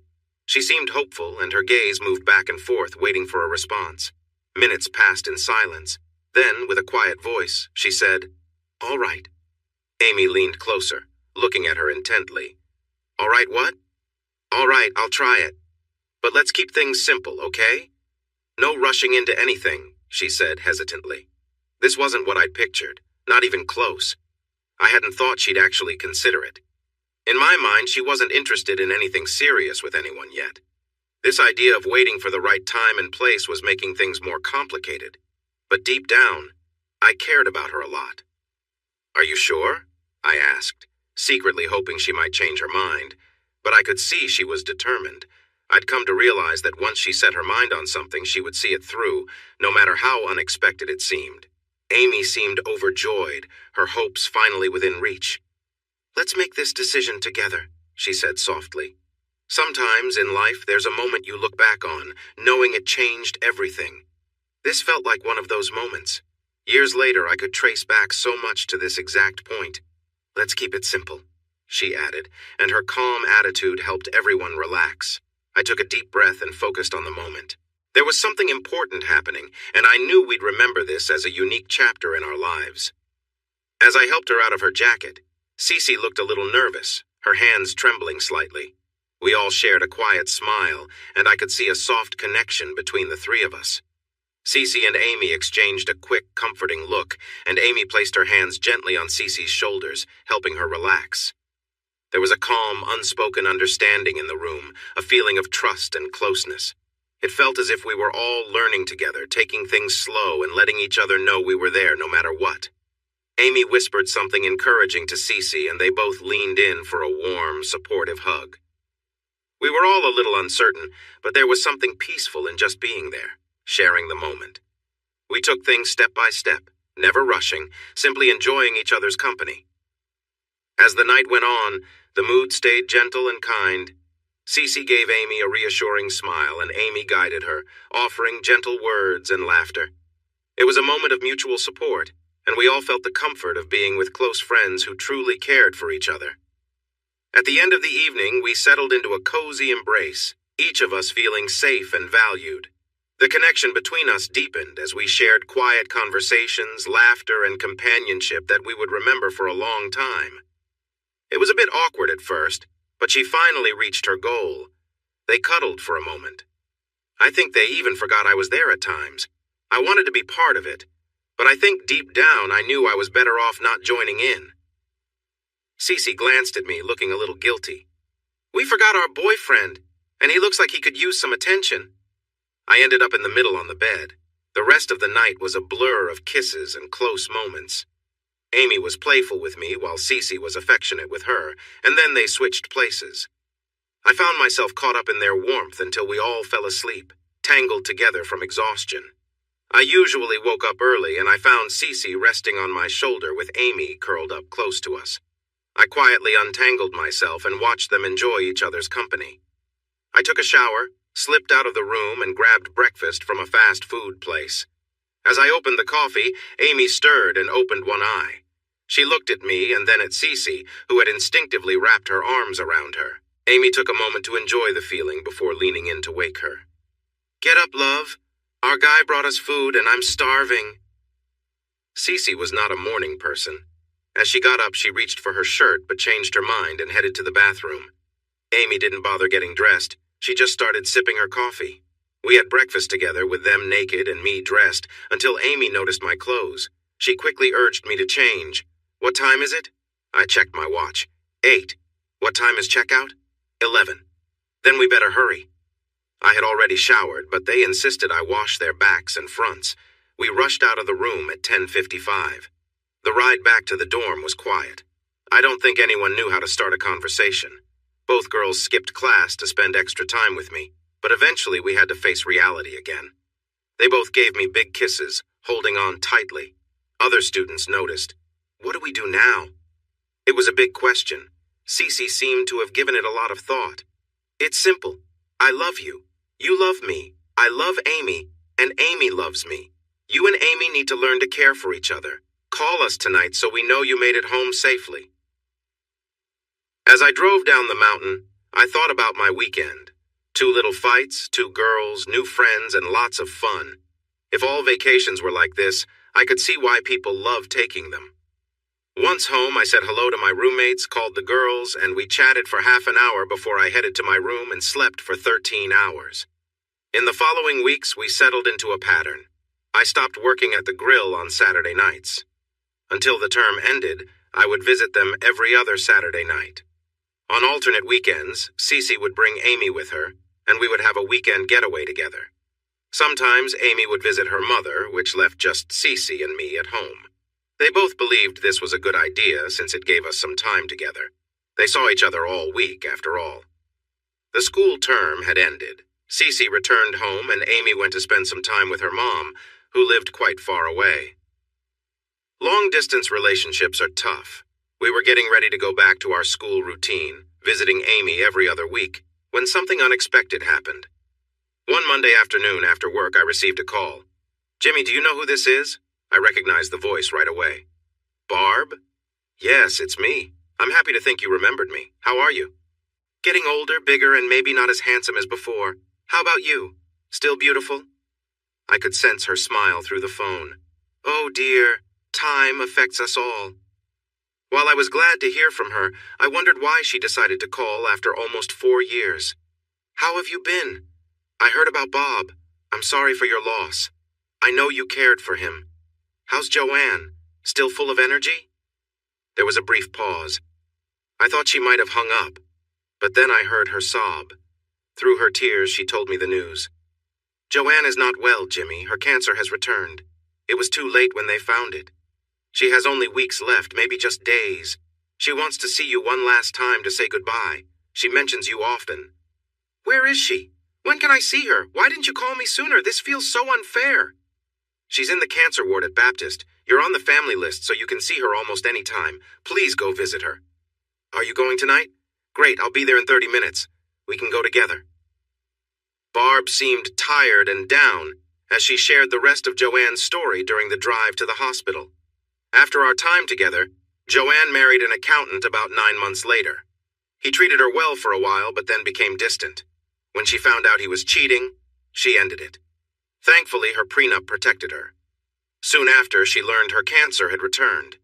He attempted to reconnect, but when he realized he wouldn't inherit anything, he disappeared. I didn't recognize how much I had changed until I saw her. She didn't recognize me until I spoke, and then the tears flowed.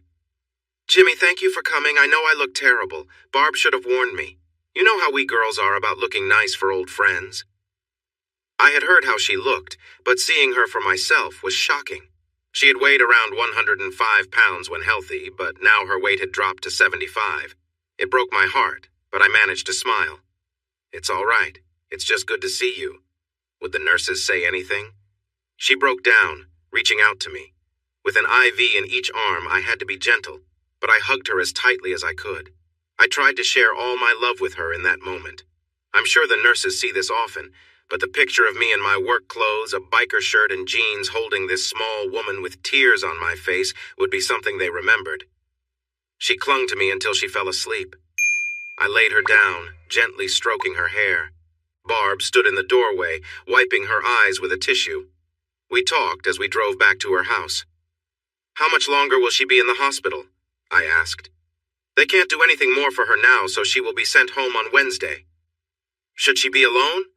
Who will take care of her?" "I'll need to find someone to stay with her. I'll check in on her in the afternoon and evening. That's the best I can do." When Bob passed away, Barb took over the Ford dealership. She was a smart businesswoman, and the business grew. Bob's first wife's family was surprised they were left out of the will, but since Barb got along well with Bob's two sons, she gave each of them 18% ownership to keep them satisfied at the dealership. They all got along nicely. Bob's first wife was doing well on alimony, and to strengthen her bond with the sons, Barb gave her 4% ownership, with a promise that she could only sell it back to them. She received a quarterly dividend that was better than her old alimony payment. Everyone felt fairly happy. Barb worked in her office, keeping a close watch on the business. In the rural South, family means everything. The thought of Joanne being alone in her final moments made me very sad. Doesn't she have someone like family or an old friend who can be with her?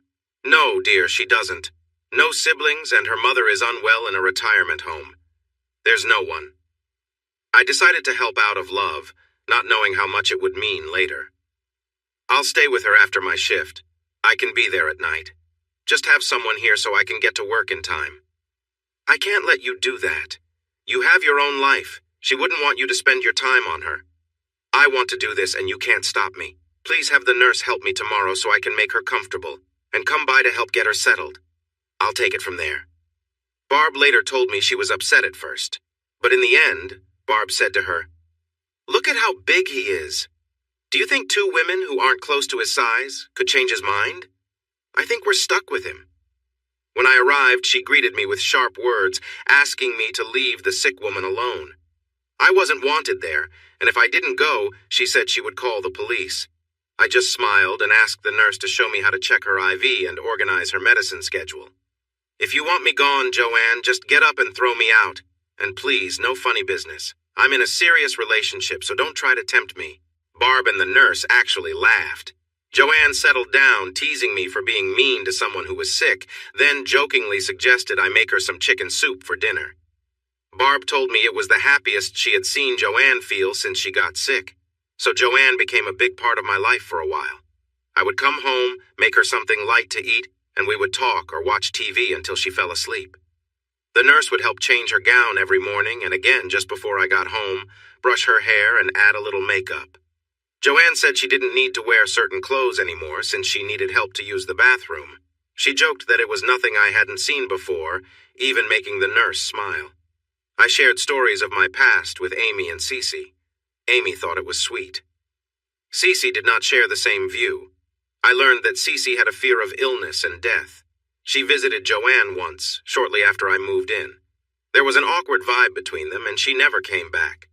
Amy and Cece were very close. It struck me how much they looked alike.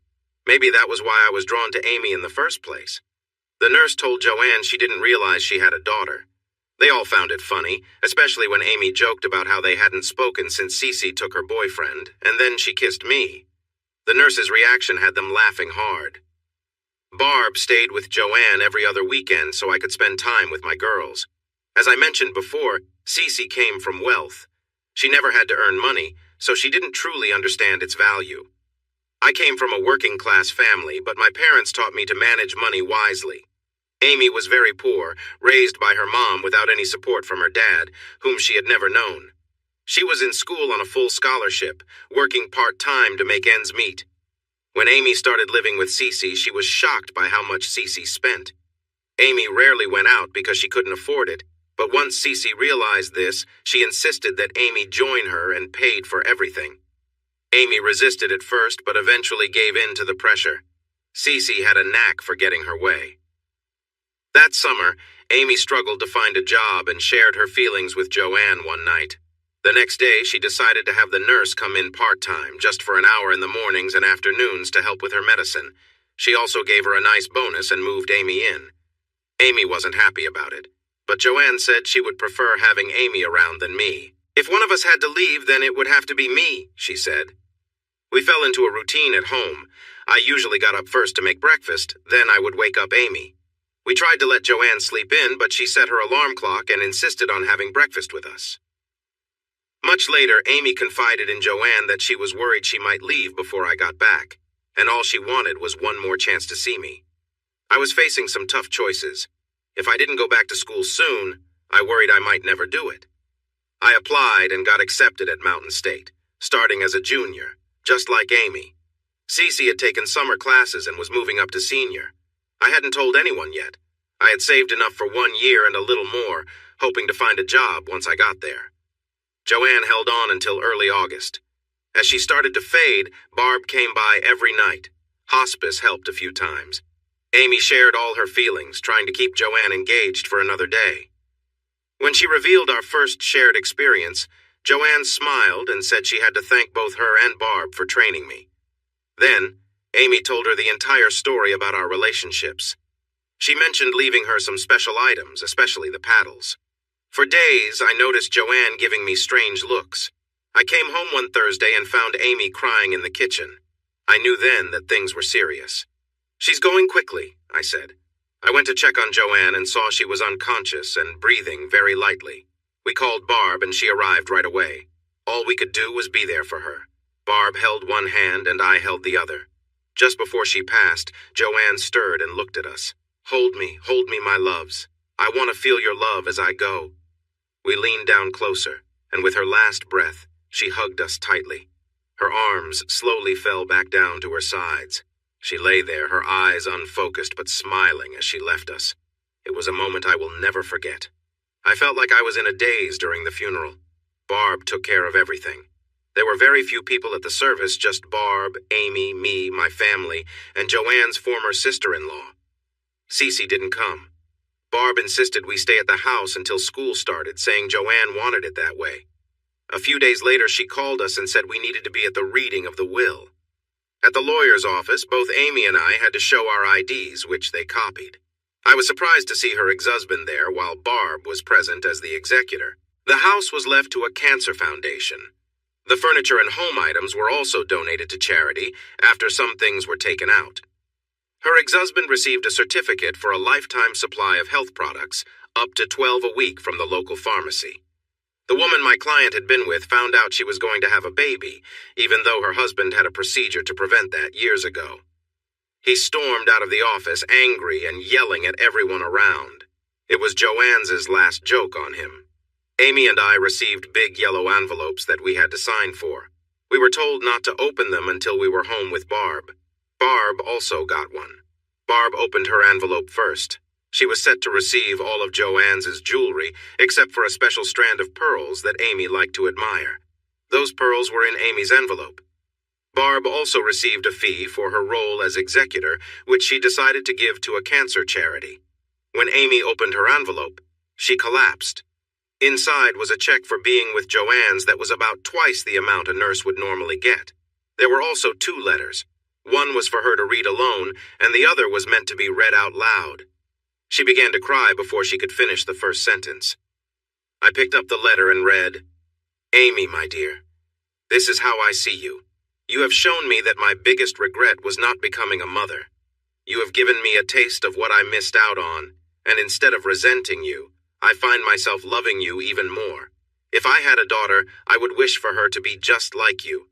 I know we are the same size, and I've seen you admire my fox fur coat. It belonged to my grandmother, and she wanted me to give it to my daughter. I want you to have it, especially since it gets very cold where you study. Please go through my closets and take anything you like. Wear those clothes with pride. They come from love. Finally, I want you to have my car. College students need reliable transportation. It's a bit older, but I hardly used it. It's in good shape and should serve you well for many years. Barb has something for you as well, since car expenses can add up. One last thing. Jimmy, Look after him. He might need you soon, and be firmer with him. He takes you for granted. I wish you all the happiness and success in life. Your mother who never was, Joanne. Amy cried for a long time, then told Barb she didn't deserve it. Don't say that, dear. I've never met anyone who deserves this more. Accept it with the love it was given. Here are the papers for your car and the insurance forms. It's all been paid for. You just need to sign and pick up the tag. She also left this for you, $2,000 in cash for gas, tires, and any repairs. Barb turned to me. And Joanne is right about you, too. You don't appreciate her enough. Wake up, Jimmy. Now let's see what you have. I opened the letter first. Jimmy, my dear, the biggest mistake I ever made was not holding on to you when you turned 18 and never letting go. You were a good person, and you're becoming even better. I've had this for years and have changed the name a few times. I can't think of anyone else who deserves it more. Follow your dreams and inspire those who come after you. And if you ever have a little girl, Joanne is a nice name. Jimmy, you really should pay more attention. You won't find anyone better than Amy. Good luck in your life. Oh, and you should really cut your hair and shave. You're in college now. Love always, Joanne. It was an insurance policy that named me as the beneficiary. $40,000. Barb handed me the check. Here you go, Jimmy.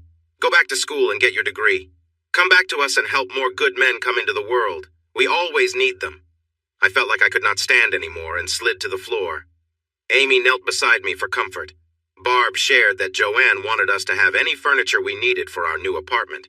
There was no rush. We could choose what we wanted. Before leaving, Barb said, "Good luck, my young friends. This experience makes me wish I had kids, too. I think I will adopt you in spirit. Come back and visit me sometimes. Now I will leave you to think things over." She kissed us both and left.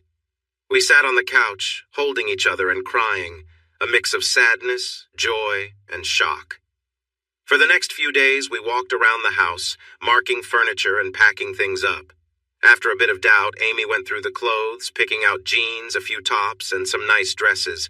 She took most of Joanne's shoes because she had a lot. Amy said she had never owned more than 4 pairs at a time in her whole life.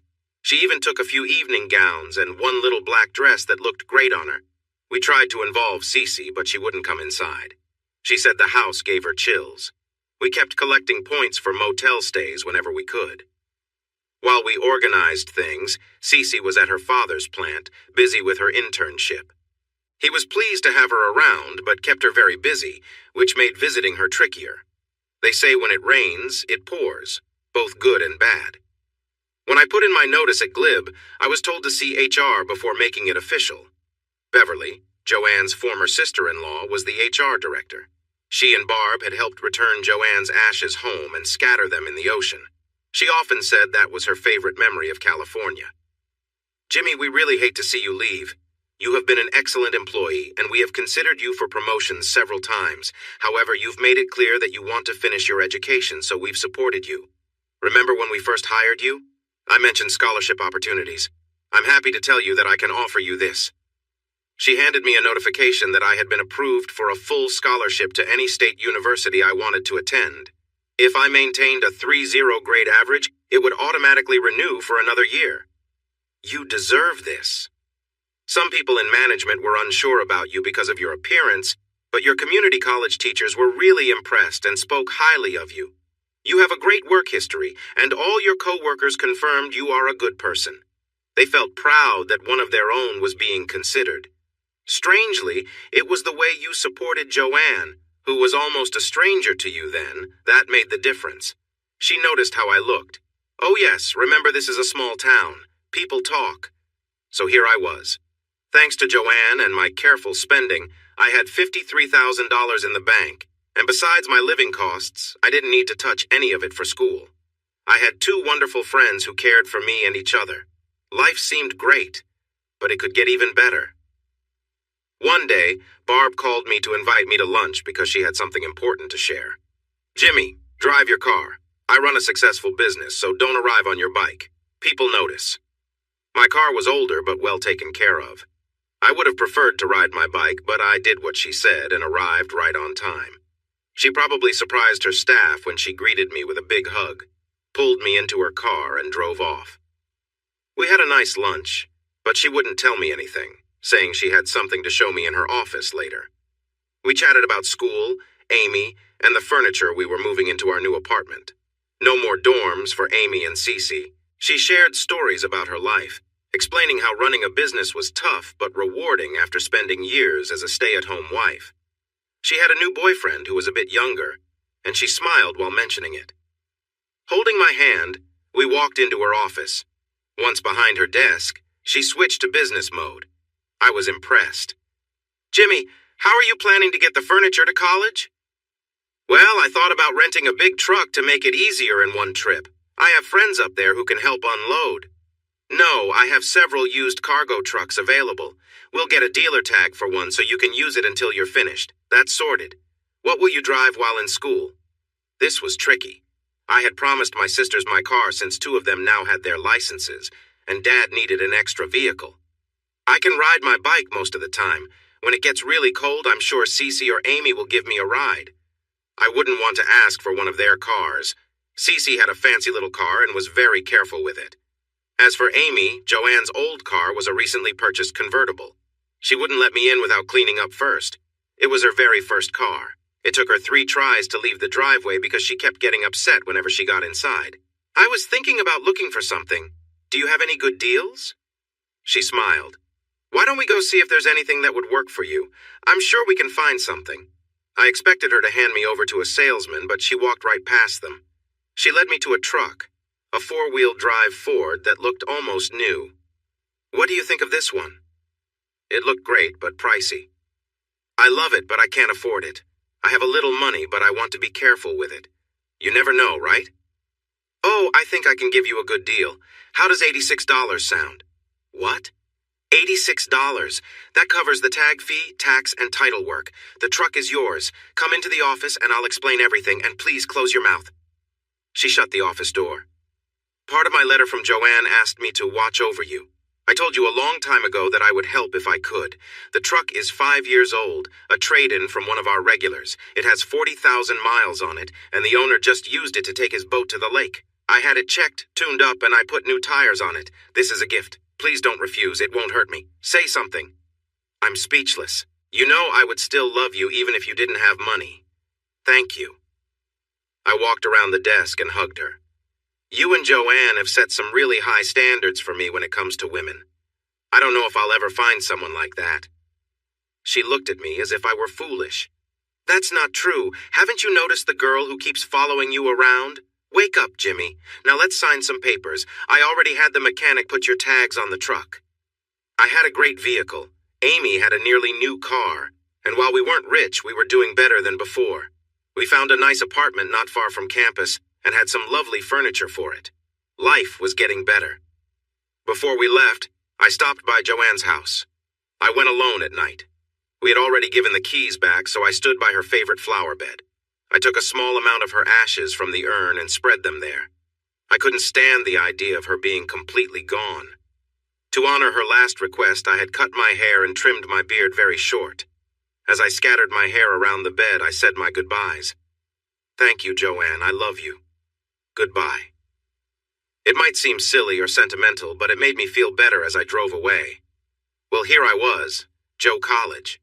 It was tough to adjust at first, but after a week or 2, I found my rhythm.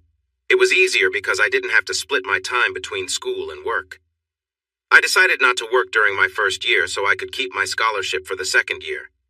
It helped that Amy and I were in the same major and took many of the same classes. This meant we could study together and support each other when things got tough. Cece was taking a class on workplace relationships but hardly studied and still passed. Whenever she struggled, Amy and I would joke that another building might soon have her dad's company name on it. Warren was quite the notable graduate. Cece liked the dining room set and the living room furniture we brought, but she insisted on buying new furniture for the master bedroom. The bed was the biggest I had ever seen, often called a California king these days. It was useful. For a while, we tried sleeping together, but with 3 of us, no matter how big the bed, it didn't always work out. Amy and I were both larger than Cece, so she often ended up in the middle. When she got too warm, she would wiggle, and soon we were all awake. Amy was great at finding solutions, and this situation was no different. Do you remember those big purple turtles Cece made me buy on our first weekend together? To tell them apart, Amy tied a yellow ribbon on hers. Cece thought hers looked plain, so she added a white bow. If I came home and saw the turtle with the yellow ribbon on the bed in the master bedroom, it meant it was just me and Amy that night.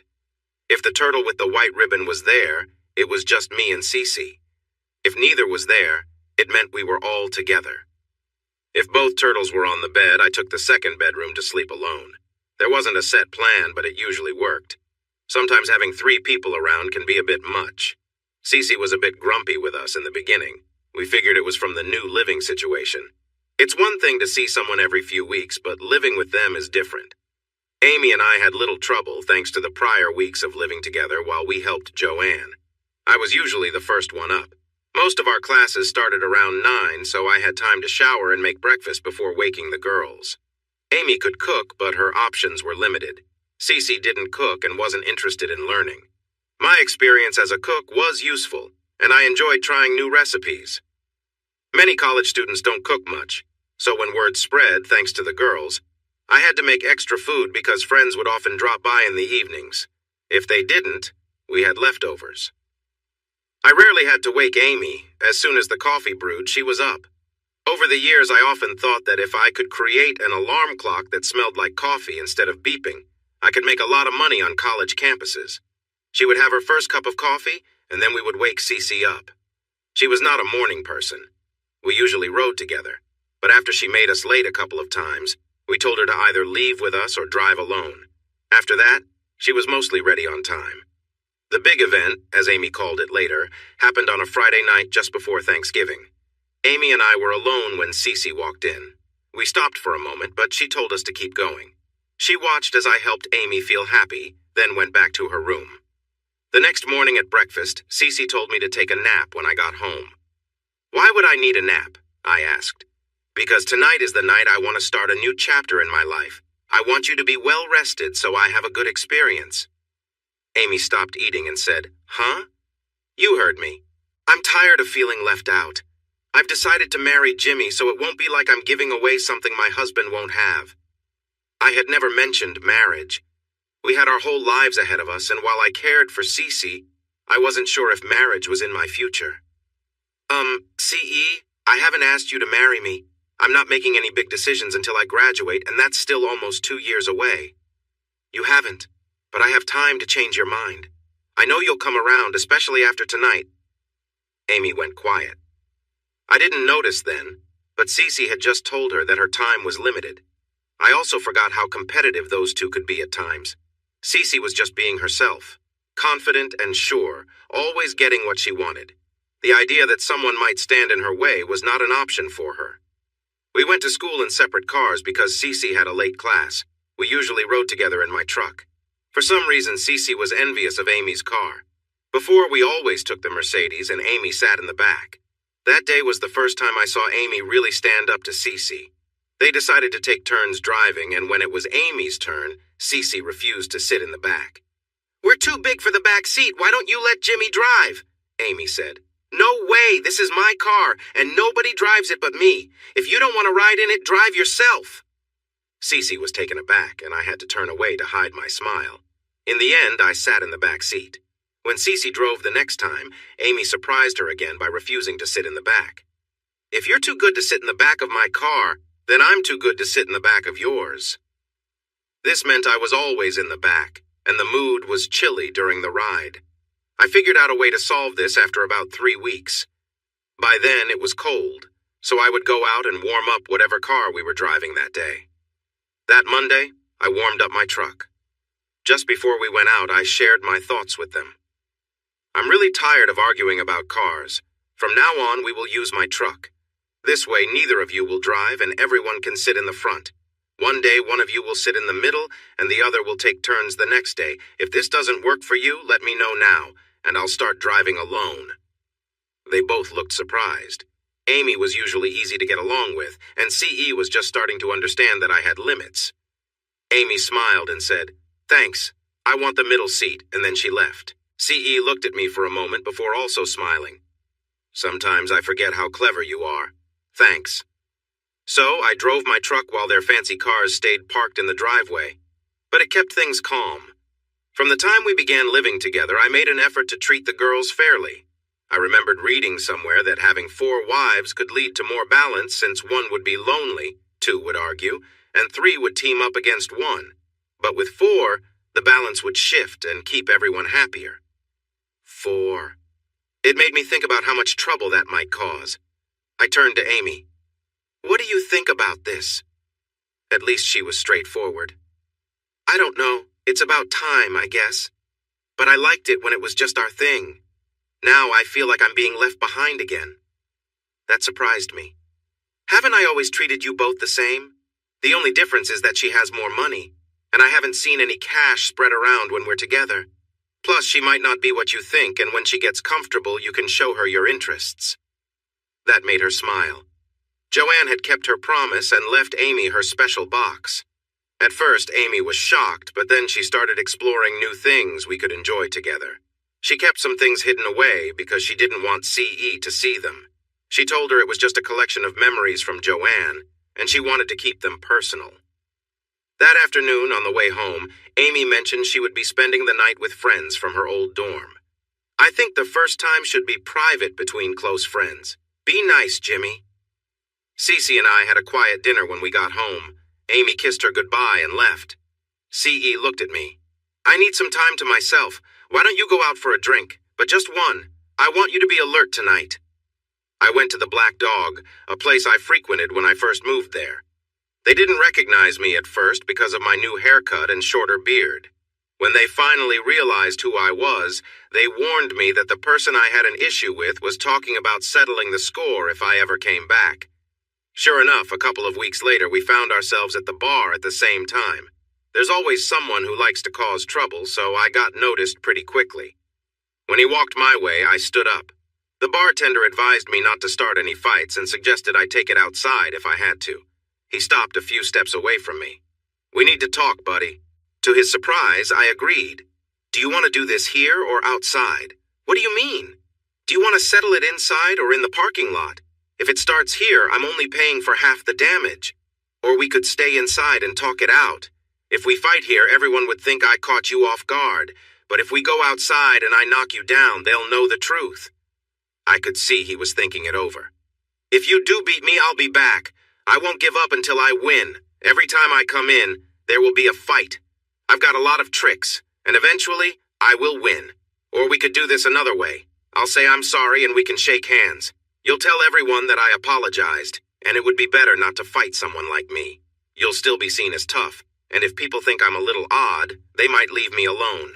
It'll be better for everyone and no one gets hurt. Just think about it. He thought for about half a minute before extending his hand. I'm Bear. Nice to meet you. Just so you know, I can be a bit difficult when I've had too much to drink. I shook his hand.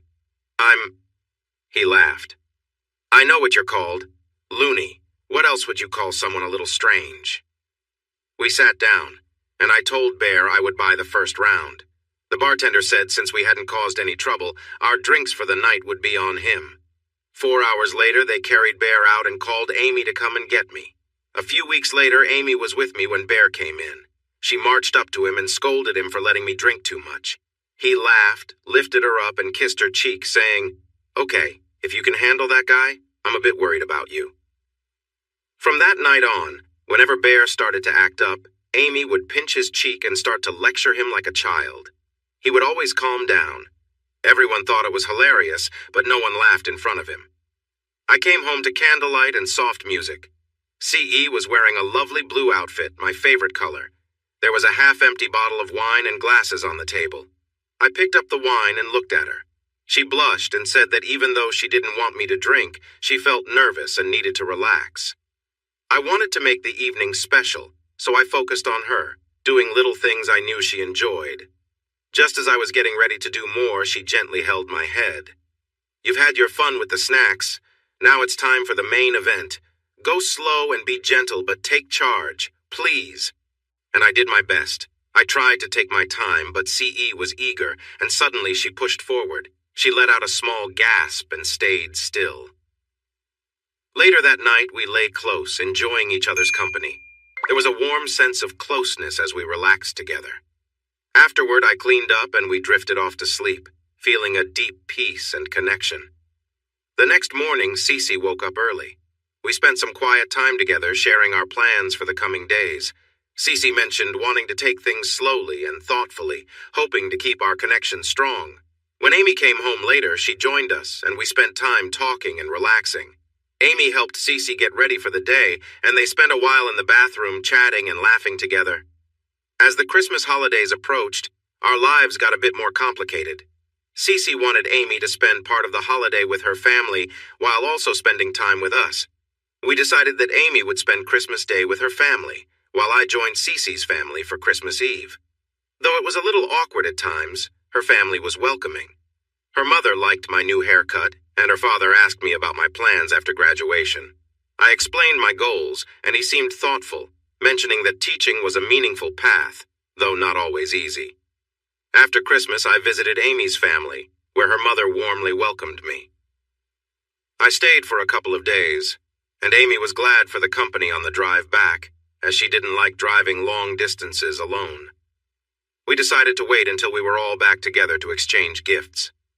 The girls insisted on getting a real Christmas tree, so we went to every tree farm in the area looking for the perfect one. I shared my opinion at first, but eventually they made the final decision. I still have a picture of them carrying the tree, with tiny Amy taking one end and Cece holding the top. Once Cece returned, we had a cozy night opening gifts. Amy was excited and playful, making us laugh with her enthusiasm. We each received funny gifts like matching sweaters that Cece insisted we put on right away. It was a joyful, light-hearted moment that brought us even closer as friends and partners. It was tough not to feel the shop owner's glare.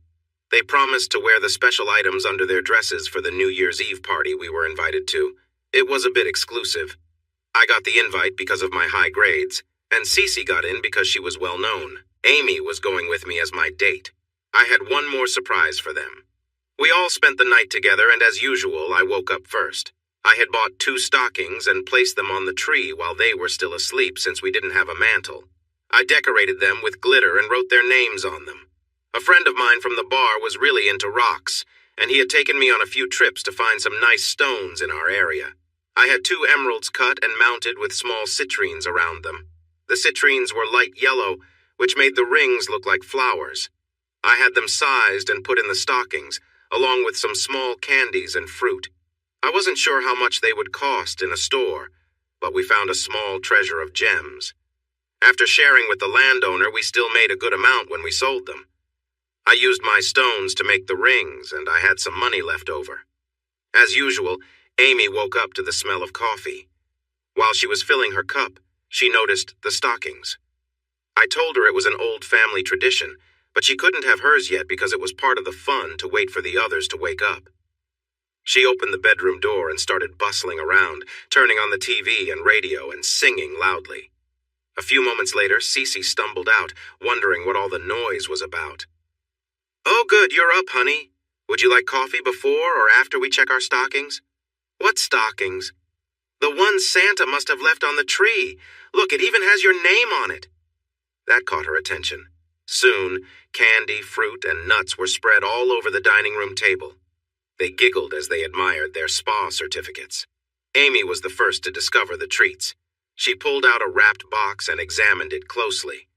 "What's this?" "Open it and find out. You must have been very good this year. CE, check yours too. Open them at the same time, please." They both gasped and put the rings on their left ring fingers. CE remarked that it looked somewhat like an engagement ring. Amy joked about discussing the idea of polygamy with some law students. They spent the rest of the day showing their appreciation. The girls went all out for the New Year's Eve party. This was a significant event at the university with bright students, professors, and noted alumni attending. Luckily, Cece's dad had another commitment and couldn't make it. I tried to hide my disappointment. They got ready in different rooms to avoid each other. Cece came out first. The only word to describe her was stunning.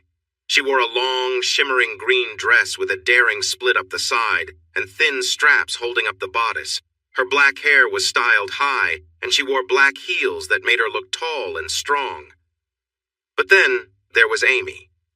She wore a simple black dress Joanne had given her. Her hair was styled to fall over one eye and curled at the ends.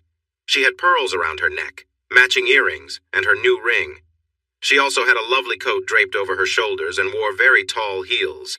She looked like a classic movie star from the 40s. Cece's mouth dropped open. I think it was the first time she saw Amy as a true woman. Instead of the coat she planned to wear, Cece chose a mink wrap.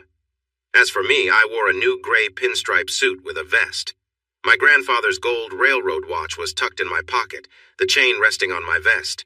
I wore a white shirt, a nice tie, and shiny black shoes, along with a black coat for the cold. My hair was short but neat, and I kept my beard trimmed closely. I felt confident. To avoid any issues getting to the event, I hired a limo. People stopped to look when I helped Cece out, but they really stared when I did the same for Amy and walked in with them on my arms. We made a grand entrance. Women and men both eyed us curiously, wondering about my wealth. I had a smile on my face that practically shouted, "Yes, I'm with both of them." At that moment, life felt good. We mingled and chatted with a few acquaintances. Many people greeted Cece because of her family connections. Both girls were surprised when my English professor came over with the department dean. They congratulated me on an essay I had written and encouraged me to submit it to the university literary magazine for publication. I introduced the girls, and they seemed curious about seeing us together. The dean asked if they knew about my writing talent, and Amy surprised us all. "Of course. How do you think he managed to be with both of us?" I thought Cece might laugh too hard. They looked a bit uncomfortable and excused themselves. They weren't far when laughter erupted. Cece hugged Amy. "Wow, I think I'm starting to influence you. You said exactly what I was thinking." The girls were most surprised when the band began to play. This was no small group, it was a full orchestra. Joanne had taught me how to dance well. I can dance the waltz, foxtrot, jitterbug, and I could even tango if I practiced a bit more with my partner. Women are often great dancers, and CE and I looked good together.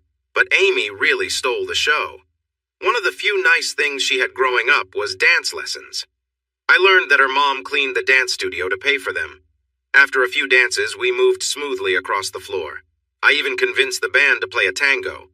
We were one of only 8 couples willing to try it, and we did quite well. People actually clapped when we finished. There was a picture of us in a dip, Amy's golden hair flowing down as I leaned over her. My hair and beard gave me a bold look. It ended up on the front page of the local newspaper. I think Amy still has 3 copies of it. Then Cece spoiled the moment by getting jealous. While Amy and I danced, she went over to her father's business table to talk. She knows anything about her dad bothers me, and she wanted to provoke me.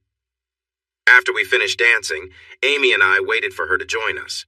After 20 minutes, I decided to go get her. "CE, come on, it's time for our dance." She was close to one of the business associates, chatting about important topics. "Go back to your table, Jimmy. I need to talk to these men about business things you wouldn't understand. I'll be there in a bit." Her sweet tone had an edge to it. I was shocked. Was she really brushing me off like that? No way. "Honey, this is a social event. Business can wait." Then one of them tried to act tough, probably trying to impress Cece. He stood up, leaned towards me, and started giving orders. "The lady said to go away. If you know what's good for you, you'll leave. Don't make this hard." He even poked my chest with his finger. I looked at his finger, then back at him, and smiled. I think he realized he messed up just as I grabbed his hand and twisted it. He had to move with me to avoid hurting himself, and soon he was on his knees. I looked down at him. "If you're a good businessman, you should remember this. Never make a threat unless you can back it up. Don't underestimate your opponent, and never put yourself in a weak position. If I were to say, hurt your wrist, do you think you'd remember this next time?" I said it all with a calm voice. I moved so fast that only the people at the table noticed what was happening. He looked up at me. "Please don't hurt me. I'm sorry. Please forgive me." I was tired of the whole situation. I let him go. "Since you asked nicely." I turned to Cece. "You're right, Cece. I don't see what's so important about business that you would treat your friends this way. I don't want to understand if it's going to be like this. I'm glad I'm going into teaching." I nodded towards the table. "Good night, gentlemen. I apologize for the interruption. If one of you could kindly walk Miss Morgan for the rest of the evening, I would appreciate it." I turned to leave. Cece was standing up. Jimmy, wait, I leaned in closer to her. Stay, I said firmly, then walked away. Amy noticed right away that something was off when I returned. Instead of talking, she took my hand and led me to the dance floor. A slow waltz played, and we swayed softly together. Holding a lovely woman calmed me down. When the song ended, instead of going back to the table, I took her to the bar. I prefer red wine over champagne, so I ordered a glass. Amy chose a martini, wanting to try something new. She enjoyed it so much that she ordered another. We spent some time at the bar, chatting with friends and new faces. Then the band leader announced, "Ladies and gentlemen, the new year is almost here. In 10, 9, 8. Amy started looking for Cece and pulled me back towards the table. I paused in the middle of the dance floor and drew her closer to me. 3, 2, 1. Cece rushed towards us. As the countdown ended, she wrapped her arms around us, trying to celebrate with a kiss for both of us. We stayed like that for a moment, long enough for others to notice us and then break off their own kisses. Just what the gossipers love. She tried to say sorry, but I interrupted her. Cece, not now. We'll talk when we get home. We spent a few more minutes mingling, but the night felt spoiled. I called for the limo, said our farewells, and left. The car ride home was quiet. I sat opposite them instead of between them. Amy tried to spark a conversation, but when she saw it wasn't working, she stopped. I felt a wave of anger. How could she be so indifferent? Then I realized she had always acted this way. I had just cared enough to overlook it. It was time to set some boundaries. Amy wanted to ease the tension, but I ended up hurting her feelings by closing off.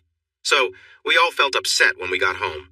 She took Cece by the hand and led her into the bedroom. I hadn't drunk much, so I wasn't tired and decided to make some coffee. Amy opened the bedroom door and invited me in. I said no at first, but she asked kindly, and since she hadn't done anything wrong, I agreed. When I walked in, I saw they had lit candles and were standing on either side of the bed, trying to create a cozy atmosphere. Instead of feeling excited, I felt frustrated. I've often wondered why people think that physical closeness can fix almost any problem. It might work for some, but not tonight. Not for me. I stood at the door and said, "You both look wonderful, but I'm not in the mood. I think I'd prefer to sleep alone tonight. Good night." I felt a mix of surprise and confusion as I closed the door. I knew Cece would want to talk more, so I grabbed my coat and stepped outside. Amy told me they tried to stop me, but I was already gone before they could catch me. She mentioned that Cece even ran out in her night clothes, but quickly returned inside because it was so cold. She then told Amy to get dressed so they could search for me. Amy surprised me by knowing me better than I expected. She refused to go after me, saying they wouldn't know where to look beyond nearby hotels. To my surprise, she told Cece that everyone would be alone tonight, then closed and locked the bedroom door.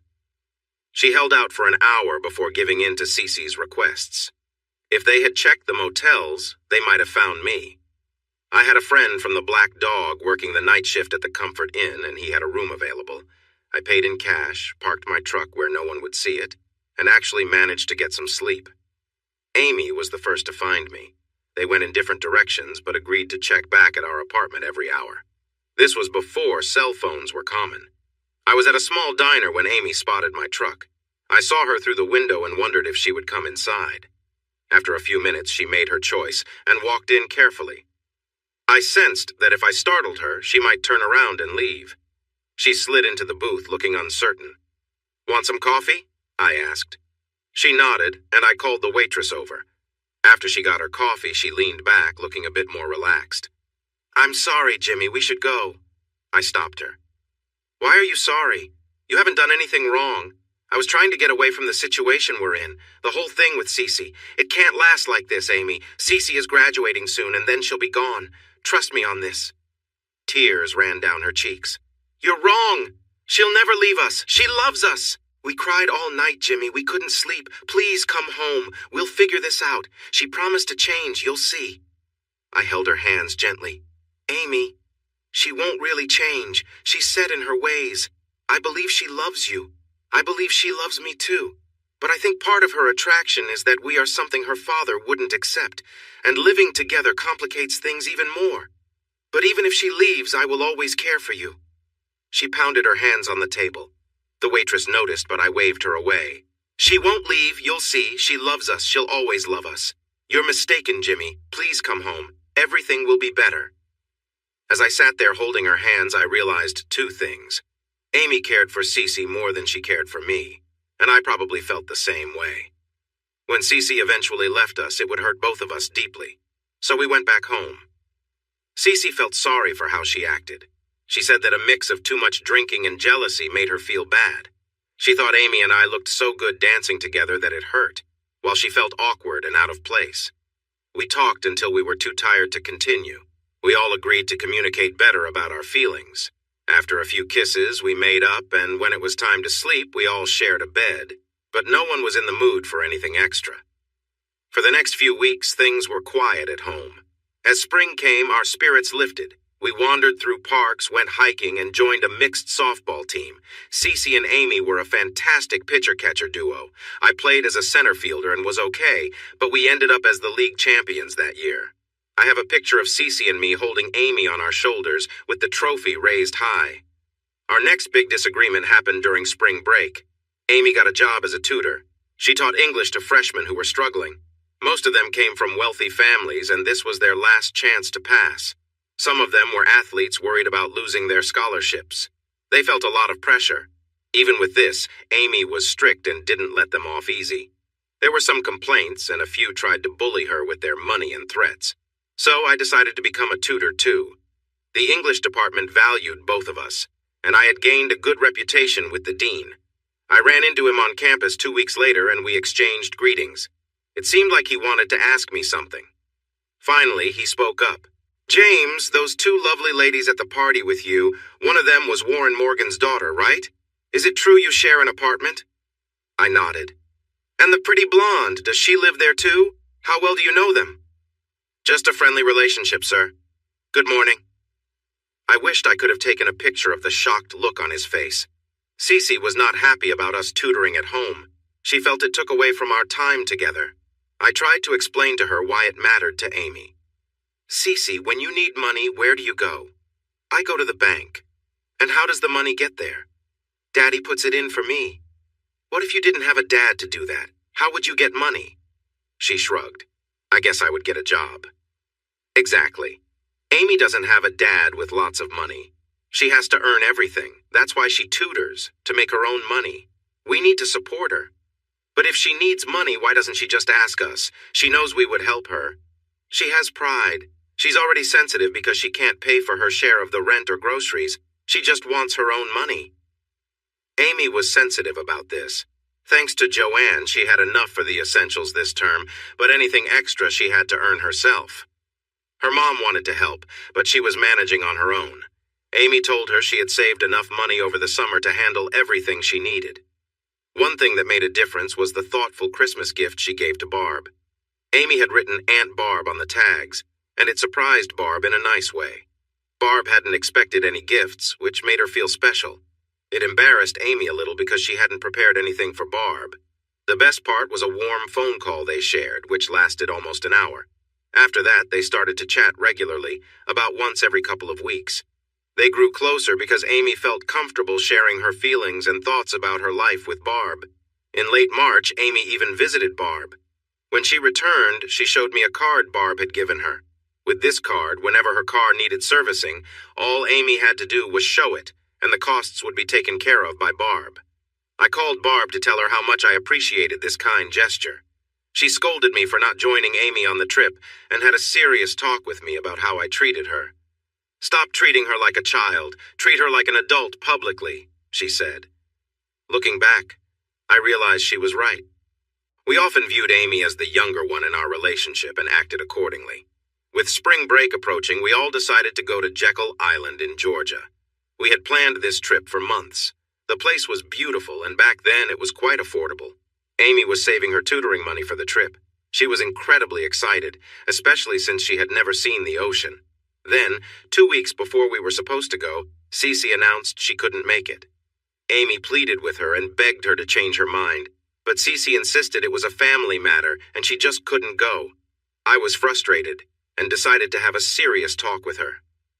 "Cece, this is all Amy has talked about for months. Why can't you honor your promise to her?" "We're going. with or without you. If you choose to not join us, that's your decision, but we are moving forward. She was upset. Why can't you see? I have to take care of my family. We can always go another time. Cece, I thought we were your family too. It seems like what your dad wants always comes first. Now I'm helping Amy with some tutoring, and then we will finalize our vacation plans. Things became tense between Cece and me, and Amy found herself caught in the middle again.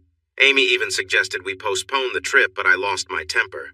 You can decide what to do, but I'm going, even if I go alone. You choose. Cece watched as we packed the car. She still had 2 days before she needed to go home. Please don't go, she said. I'll make it up to you. Amy gave her a gentle kiss on the cheek and turned to me. Ready? I followed her lead and kissed Cece too. Ready? I tried one last time. You know where we'll be. Enjoy your vacation. She didn't respond as we drove away. For the first hour, Amy was quiet, but as we headed further south, she became more cheerful. She even let me drive her car for the first time, making me promise to keep it a secret. It was a 12-hour drive to the island. Once we settled in, Amy insisted we walk on the beach. The moon was shining brightly, and she stepped into the water. I noticed she had tears in her eyes, but I said nothing, knowing they were tears of joy. It's so beautiful, she whispered. That night we cuddled and fell asleep quickly. To my surprise, Amy woke up first and brought me coffee to start the day. I felt happy and grateful. Thank you. For what? I asked. For encouraging me to take this trip. Now let's grab some breakfast and go to the beach. We spent our days relaxing on the beach, playing in the ocean, and even saw dolphins. One time, off in the distance, a whale surfaced. We visited a water park where she lost her top on a big slide. An attendant reassured her it happened often, but she was quite embarrassed. She even convinced me to join her on a half-day fishing trip. I worried we might feel sick at sea, but after a little while, we were fine. Amy caught many fish, and she proudly shared the photos when we returned home. She always carried a small camera, which is why I have so many memories from that time. One afternoon, I was resting while Amy felt restless. She went to get some snacks and drinks. When she returned, she was wearing her bikini top and shorts. What's that smile about? Are you thinking something funny? She asked. A pretty girl in a bikini driving a car. It's a nice sight. Why wouldn't I be smiling? She kissed me, opened a couple of drinks, and settled next to me. Just as I was enjoying our good time, a black car pulled up. C.E.! Amy shouted, rushing to the car. It was Cece. They hugged and chatted excitedly. She hugged Amy back warmly. As they approached me, Cece smiled. Hi, Jimmy. Happy to see me? The hope in her eyes was touching. You know I am. If you can get Amy to let you go, I'll show you how much. The following days were filled with joy. Of course, they wanted to shop and returned with matching swimsuits. I noticed that as long as I was with them on the beach, people left us alone. But if I wandered off for a moment, a group of guys would gather around when I returned. I pretended to be a little jealous, which they both seemed to enjoy. And the closeness, wow. If I stepped out of the room when I returned, they were together. If one of them left, I would spend time with the other. We often joined in together. We really didn't want to leave. On the way home, I would ride with Amy for a while, then switch. I even got a chance to drive both cars. I had a serious chat with Cece during the ride. Graduation was coming up, and I asked her what she planned to do next. She hesitated, then opened up. My dad wants me to start working at one of his plants. It'll give me good experience and look nice on my resume. What resume? You're going to work with your dad forever. Why would you need one? I'm not. I want to start my own path, our own path. If that's what you want, why not look closer to home? With his connections, you could find a job anywhere. I promised him my first job would be with him. Ah, which plant will you be at? Stanton. Stanton was about as far as you could go while staying in the same state. So graduation is goodbye then?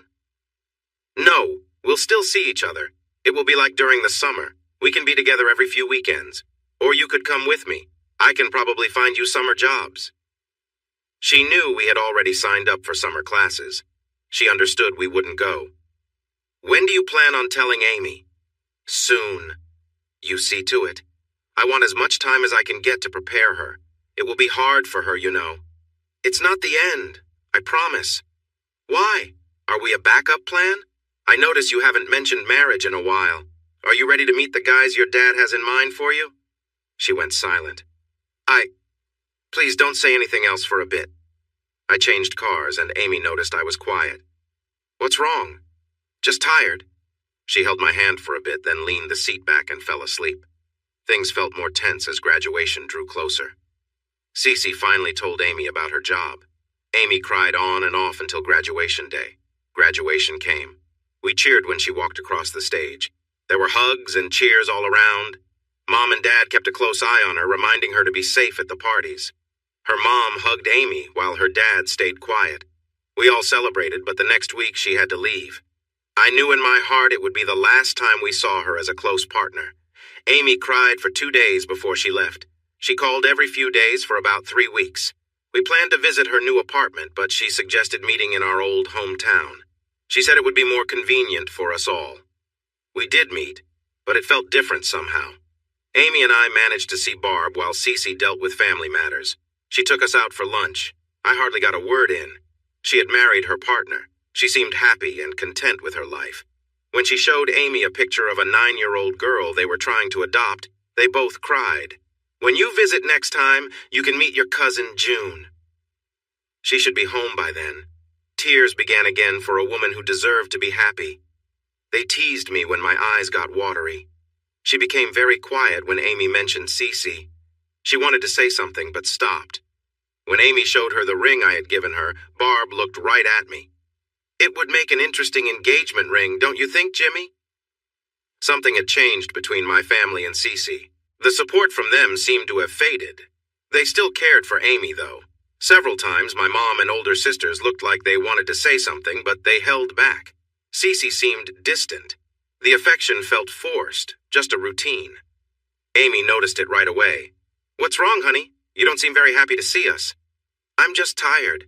Working gives me a new view on how the world really works. I could see that she was avoiding the truth. So, CE, made any new friends yet? Does everyone treat you nicely because your dad runs the place? She looked a bit uncomfortable. Just people from work, and yes, many of them are nice to me. I understood then. Amy was quiet on the way back. I knew I had to tell her, to prepare her for what was happening. She's leaving us. Deep down, you know it's true. She didn't argue as much as usual.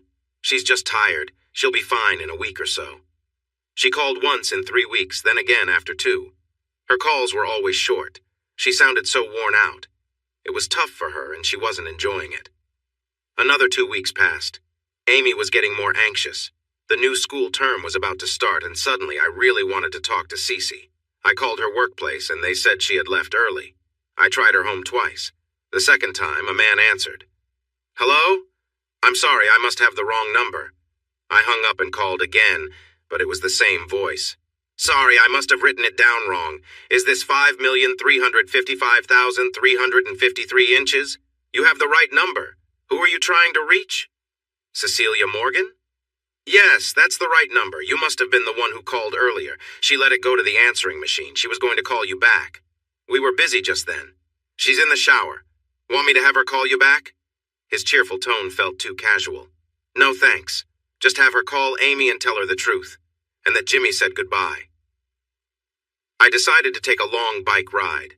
She didn't have the decency to call Amy, and 2 days later when we got back from class, all of Cece's things were gone. The ring I had given her was sitting on the kitchen table with a single-word note. Sorry. The next morning I was in my office thinking about the mixer from the night before when my office phone rang. Hello? There was a few seconds of silence. Though it was always love divided, it was never love denied. It was a line from a poem I had written, Song from the Purple Turtles. I didn't say anything. I knew who it was. After a few moments, she said softly, You could have told me. Told you what, CE? Everything. That you were the dean of the English department, that you were married to Amy, that you were the J.G. Wilson. Wow, that sounds rather grand, doesn't it? When my book came out, there were 4 other writers named James Wilson. I'm the only one with the middle initial G, so they used my initials to tell us apart. Yes, I was a writer, but I didn't focus on novels. I mostly wrote essays, poems, and a few well-received short stories. Over the years, I grew as a writer, starting with the university magazine, progressing to a few regional pieces. Local newspapers published some of my essays, and then a larger chain picked them up, which meant more exposure. 10 years ago, I struck a deal with the New Yorker magazine, writing an essay for them every 3 months. They also published a few of my poems and one of my short stories. 3 years ago, the university press wanted to release a collection of my work. I wasn't sure it was worth it, but the university president convinced me, saying it could help attract new students. The editor really knew his stuff. He sifted through 2 decades of my writing and came up with 21 poems, 29 essays, and 3 short stories. If I had made an album, it would have been a best of collection. The only new piece in the book was the poem she mentioned. Amy found it in an old journal of mine and urged me to refine it and include it. It caused a bit of a stir locally. Many people thought I was admitting to having an affair. Others believed it was about Amy's supposed affair. When I declined to discuss the poem in interviews, Amy stepped in and told the local paper that both ideas were true, but it was written about us finding each other before we were married. It was crafted in a way that only poets and clever songwriters could manage. Words Sing to Me, the title, came from the poem of the same name. To my surprise, it received great reviews, especially from my friends at the New Yorker. What really brought attention to it was when Oprah Winfrey featured it in her book club and praised it on her show. It landed on the Sales Times bestseller list for 4 weeks before fading from view. I was stunned at how well it did. I participated in some interviews, mostly with PBS and morning shows. It was not my favorite experience. After about 18 months, it started to lose steam, and I happily returned to my normal life. Cece brought me back to the moment. It's about us, isn't it? The poem, I mean. Of course. Did you read the rest of the book? It sat on my nightstand for months. During that time, I sensed my marriage was ending, and a friend gave it to me. Her daughter had damaged the cover, otherwise I would have recognized it was from you. She said it was a comforting book and thought I would benefit from it. I always felt a connection to you, like parts of your story were meant for me. If my daughter hadn't told me about you, I would never have realized who you were. Why didn't you say anything? Why would I? It would feel like showing off. Look, the biker is doing well. Aren't you proud? It's been almost 30 years. We don't really know each other anymore. Looking back, I'm not sure I knew you back then. And you almost ruined us. I still have mixed feelings about you. When I showed Amy your picture last night, she got very quiet. I woke up around 3 this morning and she wasn't in bed.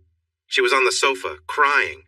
It's been 30 years and she still grieves for you.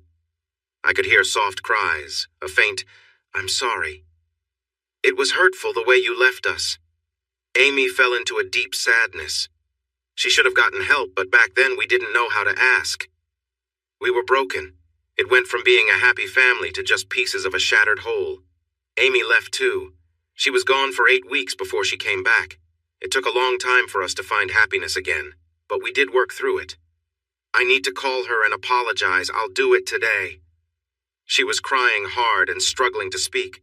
No! I nearly shouted. I took a few deep breaths to calm down. I'm sorry, Cece. I didn't mean to raise my voice. You don't know her anymore. She's much more delicate now. The last few years have been tough on her, but she's just started to act normal again. I don't want to hurt her feelings. Are you still in town? Good. I'll clear my schedule for today. Let's meet for lunch. You pick the place, and I'll update you on our lives since we last met. Red Lobster? Sure, that works. Be there at 1. Bye. I sat quietly, looking at my favorite picture of Amy. Amy was really struggling. She didn't go to class for a week. Our friends supported her, and we finally convinced her to return by saying we would tell her mother about her scholarship. Even then, she just went through the motions, but it was enough for her to pass her classes. We spent about a week just comforting each other. Then she said she wanted to sleep alone for a while and moved into the spare bedroom. I think it was because even though we were close, she never shared that room with her. I was hurting too, but I saw it coming long before Amy did, and I prepared for it.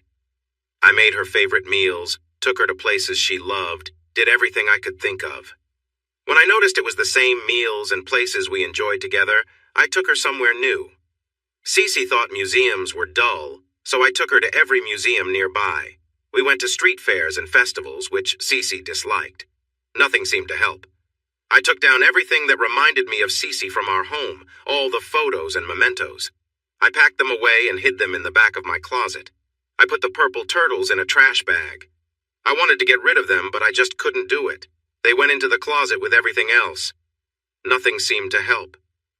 One day I came home and saw her taking her clothes out of the closet and dresser, folding them neatly. "Can I use your truck tomorrow?" "What for?" "To move. I can't stay here anymore, can't stay with you anymore. Please don't be mad at me. I just can't right now." I had a feeling this was coming. I tried hard, but it didn't work. Honestly, I felt a bit relieved. We both cared more about Cece than about each other, and without her, we started to drift apart. She moved into an apartment with another girl who was said to be a lesbian. I never knew if they were more than friends, and I never asked. When we had class together, we talked, but otherwise, we went our separate ways.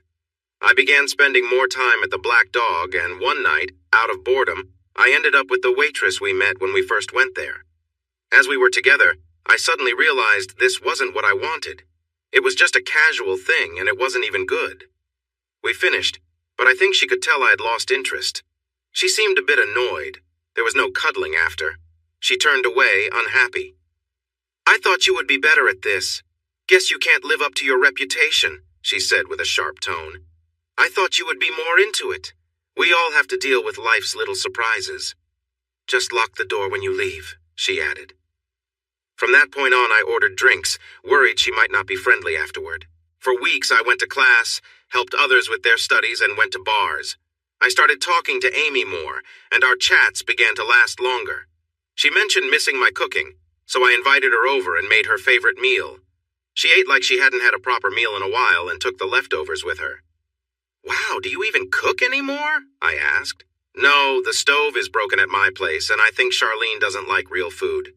Charlene was her new roommate. "Well, if you get hungry, feel free to drop by. Do you still have your key?" She nodded. "I didn't think about returning it. I can give it back now." I stopped her. "Keep it. You might want to come back someday and need it." That slipped out before I thought. But it seemed to make her happy. She gave me her first real smile since Cece left, hugged me tightly, kissed my cheek, and then she left. 2 weeks later, I returned from class and found her sitting on the couch, hugging her knees. It looked like she had been crying. "Hi. Hi. Can you do me a favor?" "If I can. Take me for a ride. Make sure to dress warmly." It was getting colder. Riding season was almost over. I took her on the roads I knew she loved. I took her on the interstate, speeding up a bit. She liked going fast. We got home just before it got dark. I had made homemade chicken soup. I always cooked a big pot, not used to cooking for just me. I put it on the stove to warm up and sliced some bread for toast. We ate quietly, each lost in our own thoughts. While I was washing the dishes, I heard her voice. "Can I come home?" I didn't turn around. I just kept rinsing the plates. "Yes." "When? Is tonight too soon?" "No." I heard the door slam and then some knocking. She had locked herself out. When I opened the door, she was pulling a big suitcase. I helped her bring it inside. "Which bedroom?" I asked. "Ours." We prepared for bed quietly. She was already in bed when I got there, and she folded back the covers for me. I slipped in and wrapped my arms around her. It started with a little sniffle, then turned into loud sobs. I held her close, trying to comfort her. Eventually, she calmed down, moving from sobs to hiccups.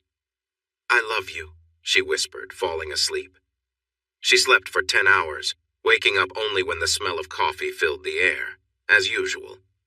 We were careful and gentle as we rediscovered each other, both mentally and in the little moments we shared.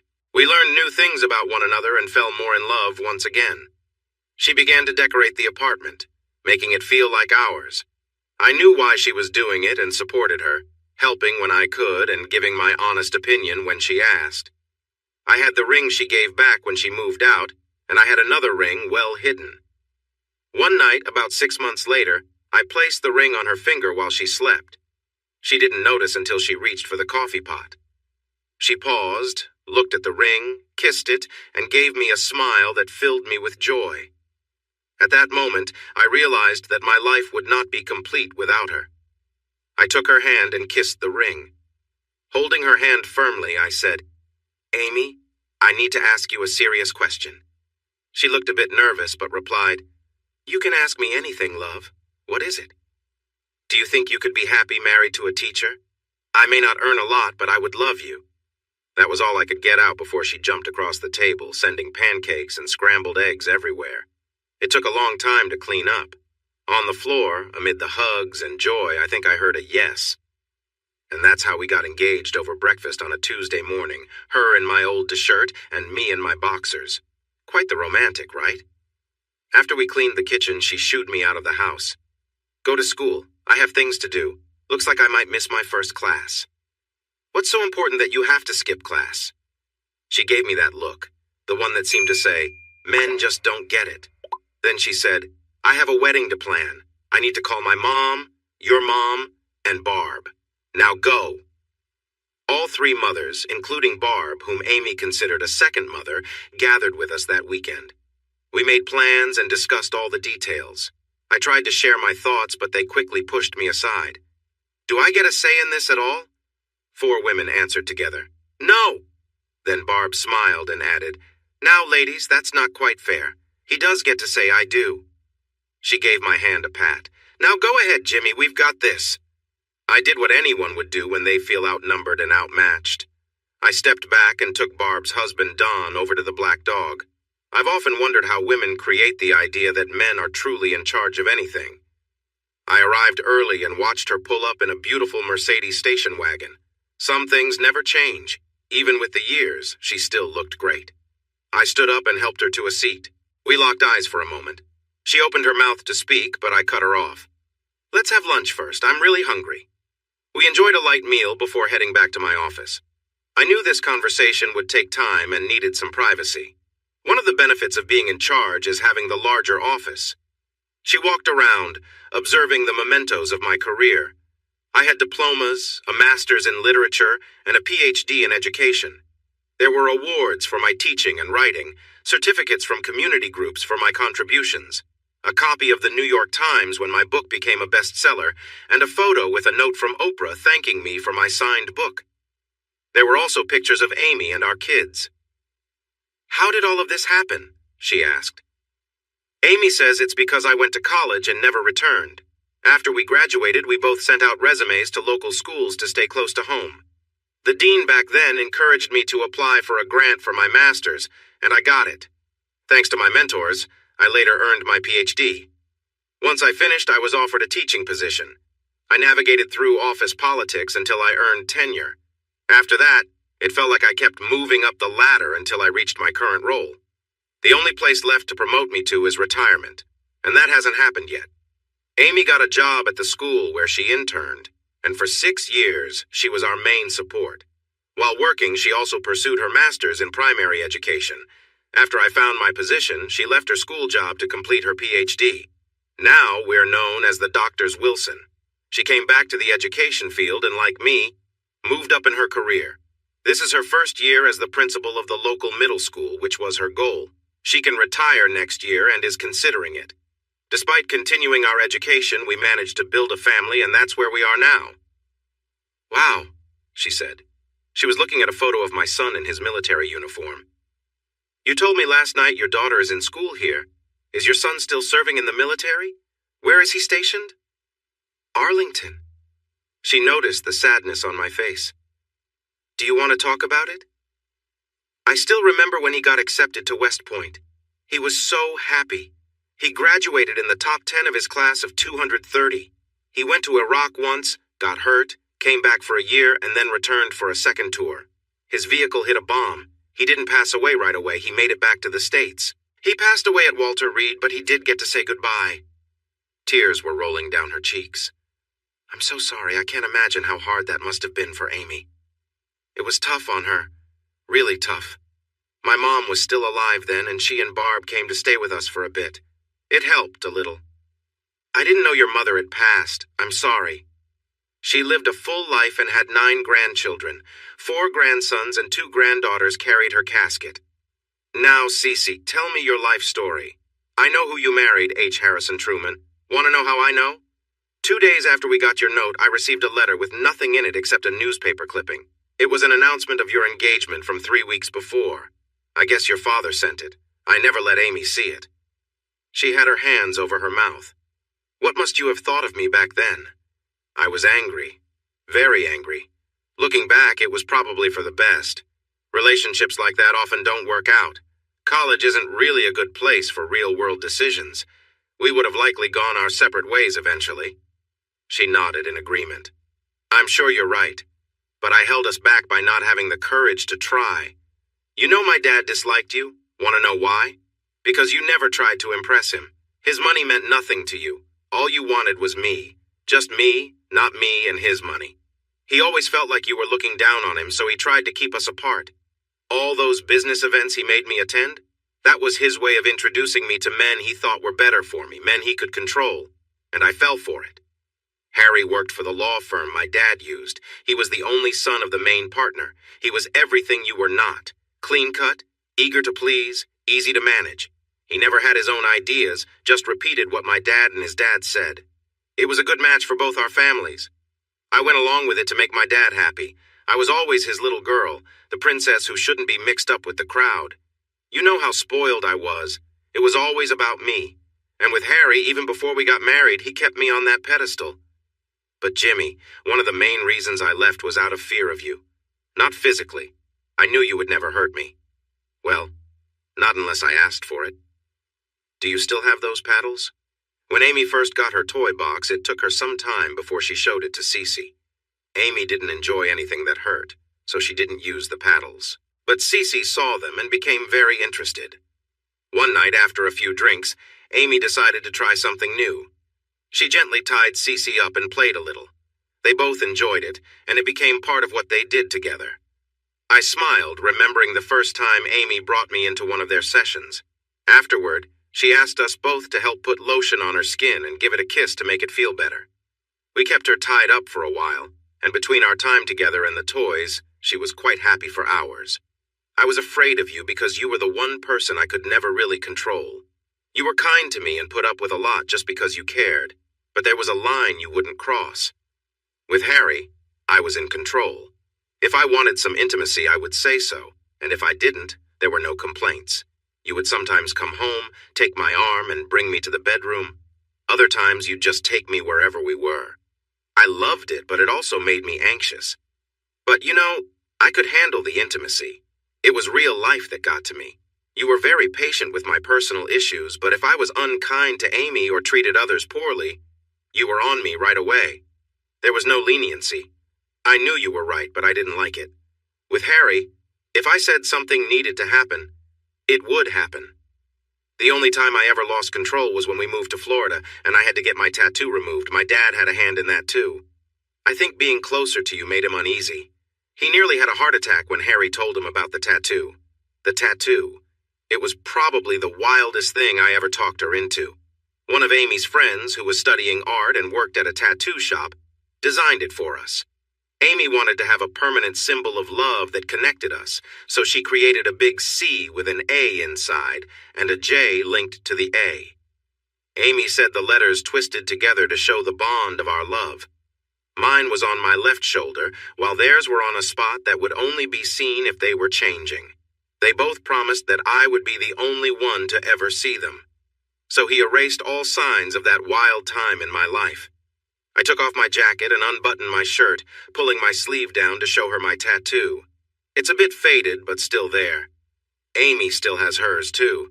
Barbie Joe noticed it when she was around 16 and had to rethink how cool her mom was. Barbie Joe? Barbara Joanne Wilson. Amy wanted to remember two women who meant a lot to us. You know she still has that old Thunderbird? We exchanged it 20 years ago, but when I got the money from the book, I searched for it and found it in a junkyard. It cost me way more than it was worth when it was new to fix it up for her. I gave it to her for her 49th birthday. JJ was home for a break, and Barbie, he and I woke up early to hide in the garage. I turned on the coffee pot, knowing the smell would wake her up. When she noticed we were all gone, she checked to see if my car was still there, thinking we might have gone out for breakfast. Barbie had a camcorder and we captured everything on tape, but it didn't go as we planned. She fainted, and it took us a while to help her up. She cried all day. It brought back too many memories. Once she stopped crying, she insisted we take a ride. It was early April, but she wanted the top of the car down. It was chilly, and she complained to me about wasting money on the convertible. I responded that a pretty girl in a convertible was a dream for many men, though it would have been nicer if she had worn something lighter.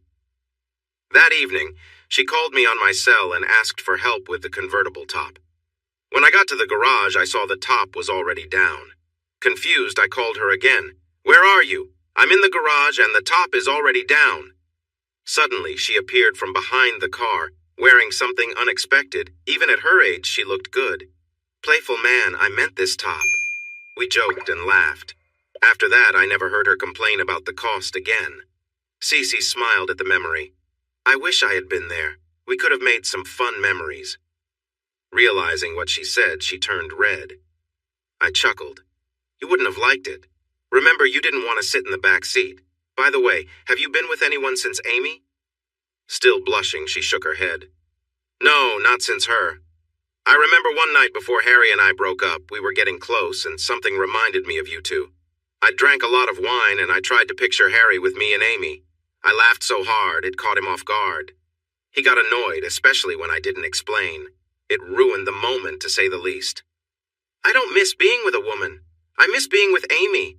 I was only with Harry during our marriage. We never had the same excitement I had with you two, but it was comfortable. We had 4 kids. The 2 oldest are married now, and I'm a grandmother. My daughter is with me, and my youngest son is in prep school in Virginia. My nest feels empty. It wasn't a bad life. Yet through the years, I would think of you and Amy and what could have been, and it would make me sad.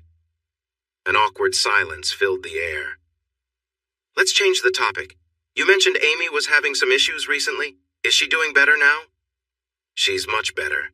It was related to work, and we almost didn't pull through. We had a brief separation. It started just before JJ passed away. She became moody and unfocused. She didn't want me to touch her anymore and began sleeping in his old room. After we got back together, we learned it was early menopause. Unfortunately, she also suffered from depression, something the doctors said went all the way back to when you left, which led to her leaving me. When we lost JJ, she started to fall apart. She became sure that I was being unfaithful. Her behavior changed. It was bordering on harmful toward me. She never directed any of that anger at Barbie, but she stopped inviting friends over because she was scared that her mom would get upset. Things got so tough that Barbie spent the summer with Barb. I was relieved when it all reached a breaking point. I was working part-time at the Black Dog. Amy was on summer break, and I had taken some time off to be with her. I got that job mainly to get away from home. One night, I had to kick out a drunk customer, and later that night, he and 2 of his friends attacked me. Maybe I was slower than I used to be because they really hurt me. I had a hurt jaw and a hurt shoulder. I spent the night in the emergency room. I tried calling, friends tried calling, even the police called, but she never answered. I finally got home at 6 in the morning. She wasn't there. I was heavily medicated, so I just collapsed onto my bed. 4 hours later, I woke up to Amy yelling at me. She thought I had been with another woman and had gone out searching for me. We had gone to visit JJ at college and stopped in New York to see a Yankees game on the way home.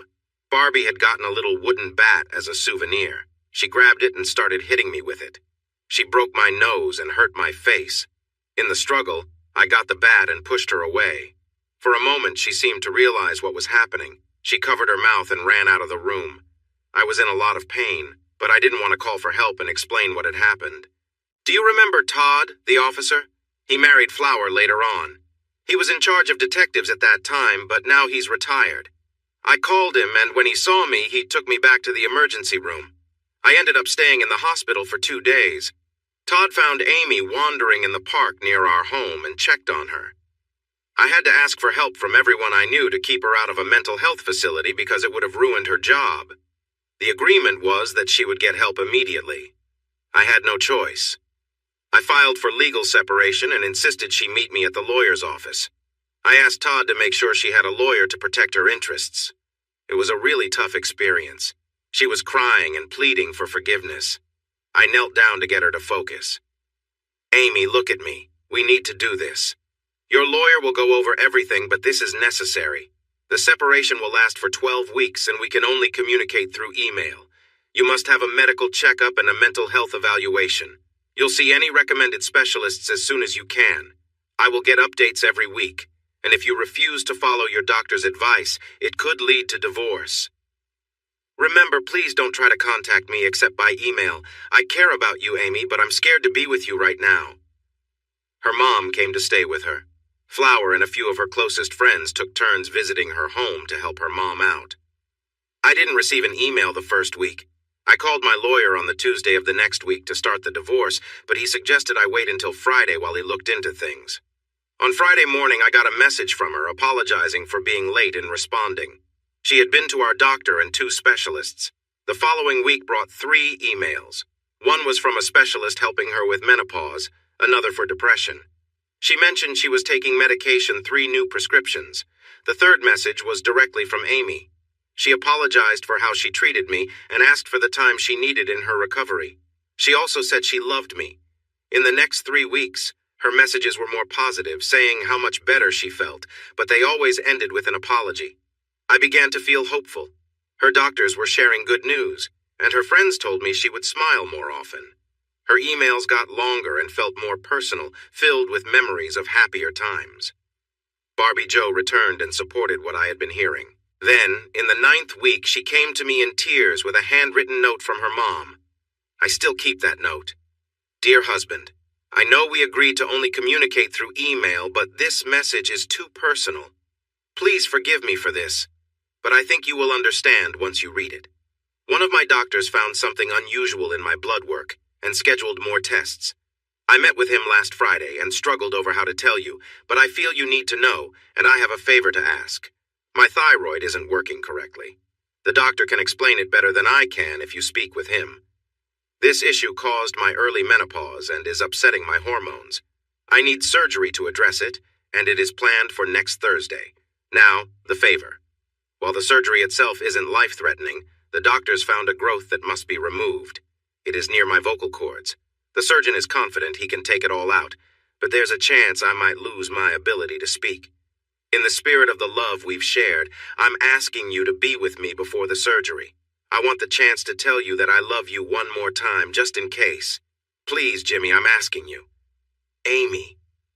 I cried as I remembered. She didn't say a word, just hugged me tightly. Of course, I went home right away. There were many tears, and Amy tried to express everything she wanted me to know. We talked for hours. On the morning we were headed to the hospital, she handed me a packet saying it was just in case. I opened it months later. It was a CD of her voice. She had recorded a message for every day of the year, including holidays. I had one of my assistants help me program it into my computer. Every morning when I log on, this is what I hear. I opened my laptop. Amy's voice played right away. Good morning, honey. It's September 10th. I just wanted to tell you I love you. Have a great day. Every time I hear her, I feel so lucky. On the day of the surgery, I was really anxious. Amy tried to calm me, but when the surgeon asked me to sign the forms, I almost lost it. The surgery was a lot more serious than she let on. I held her hand while they gave her the medicine to make her sleepy. She kept saying, I love you, until she drifted off.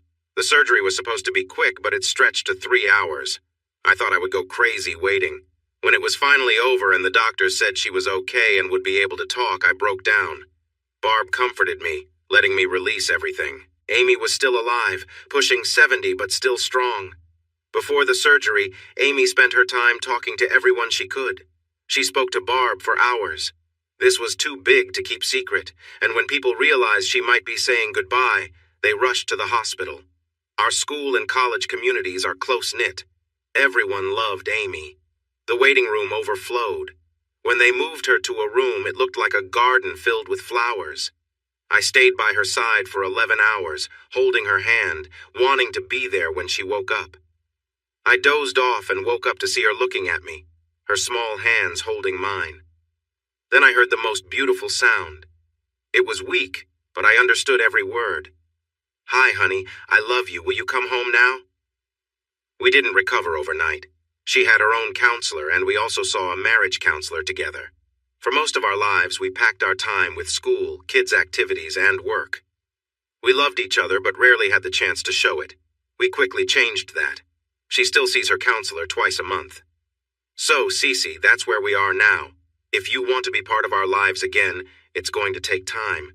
Here's her email address. Send her a note about everyday things, kids, work, that sort of stuff. Let her lead the way." I pulled her close and kissed her softly. She was surprised and pushed back gently. "What was that?" "That, my dear CE, was a trip down memory lane, and you're still a fantastic kisser. I'm glad my practice paid off over the years." Her smile was bright. "Your practice? When we first got together, I wasn't sure you even knew how to kiss. It took me months to help you. I need to go back to Amy now. I'm sure it won't be long before I see you again." This time she kissed me back. "I never stopped loving you both. And yes, this isn't the last time you'll see this big surprise. Part 3, a triangle inside a circle." She followed my request. Short emails turned into longer, more personal ones. I watched Amy closely. She was a bit quiet after the emails for a while, but slowly she began to look forward to them. She even wanted me to read them with her. Cece gave her phone numbers, saying she would love to hear her voice, but it was up to Amy. 4 months after they started talking, Amy called Cece. Their chats followed the email pattern, starting short and becoming long. I talked to Cece about once a month just to keep in touch. Our conversations began short too, but like Amy, they grew longer, mostly sharing stories from our younger days. After 8 months, Amy came to me with news. "I'm going to see Barb this weekend. It's her birthday. She's turning 70 this year. We're going to take her to a club with entertainment. It'll be fun." Despite her age, Barb was full of energy and looked much younger. I suppose being wealthy has its perks. She said she wasn't trying to turn back time, just slow it down a bit. "Have a great time, dear. But if Barb does something wild, don't call me for help." I've talked to her about behaving. Just because she has a little fun doesn't mean she's out of control. Did you know she keeps one of those costumes on her wall? She says it's a better trophy than any deer or fish. Barb would never slow down. She would keep going until she was worn out. I still care for her, and I always will. Jimmy, I'm having lunch with Cece while I'm there." I could have said a lot of things, but I simply replied, "Tell her I said hi." She was a bit quiet when she returned, but seemed fine otherwise. 2 months later, Cece visited to see her daughter and stopped by our house. It was a quick visit. I told her she looked great. She had lost about 30 pounds. Before she left, she hugged and kissed us both. Amy worried about Cece's weight. She said if Cece lived here, she would encourage her to stay active. Cece giggled and said, "Oh, we should have done that when we were younger." I was surprised and blushed, which made them burst into laughter. The next spring, I found them again on the sofa. "Hi, Cece. Are you here to see your daughter?" "Yes and no. I'm visiting her and I'm considering moving here. Nobody knows me at home anymore. I disliked Florida, and this place holds my happy memories. Amy will help me look at condos. Is that okay?" She was a bit defensive and bold at the same time. I looked at Amy and said firmly, "I don't want you to go." Amy got upset. "Who are you to tell me what I can do with my friends?" "Well, I'm your husband for one, and you're an adult, so you can go anywhere you choose as long as it makes sense." It was a silly question, so it deserved a silly answer. "Call Flower. Doesn't she work in real estate? I bet she could use the business." They looked at me like I was joking, then started to smile. "Has he always been this difficult?" Cece laughed. "No, but he's definitely gotten better at it over time." They both stood up, gave me a big kiss, and called Flower. A month later, she owned a 3-bedroom condo just 10 minutes away. At first, we only saw each other once or twice a month, but soon she was almost always there, or Amy was at her place. We started spending Friday nights together, sharing a meal, watching a movie, enjoying each other's company. The only tough moment happened one night when we were at the house, sipping wine and chatting. Something she said made Amy take out some old photo albums. They sat on the couch together looking at the pictures and reminiscing. One photo seemed to bother Amy, and she fell quiet. CE noticed and wrapped her arm around her, giving her a comforting hug. "What's wrong, sweetie?" CE asked. Then Amy let out a rush of feelings. "You left us. We loved you, and you left us. How could you be so cruel and cold? We loved you." She pushed CE away and curled up at the end of the couch, crying as if it had just happened. Cece was in tears too, repeating, "I'm sorry," over and over. I gathered Amy in my arms and took her to the bedroom. CE mentioned leaving, but I had a simple answer. "Stay." I hugged her tight. whispered comforting words, and once she calmed down, I gave her a sleeping pill for hard days and tucked her in.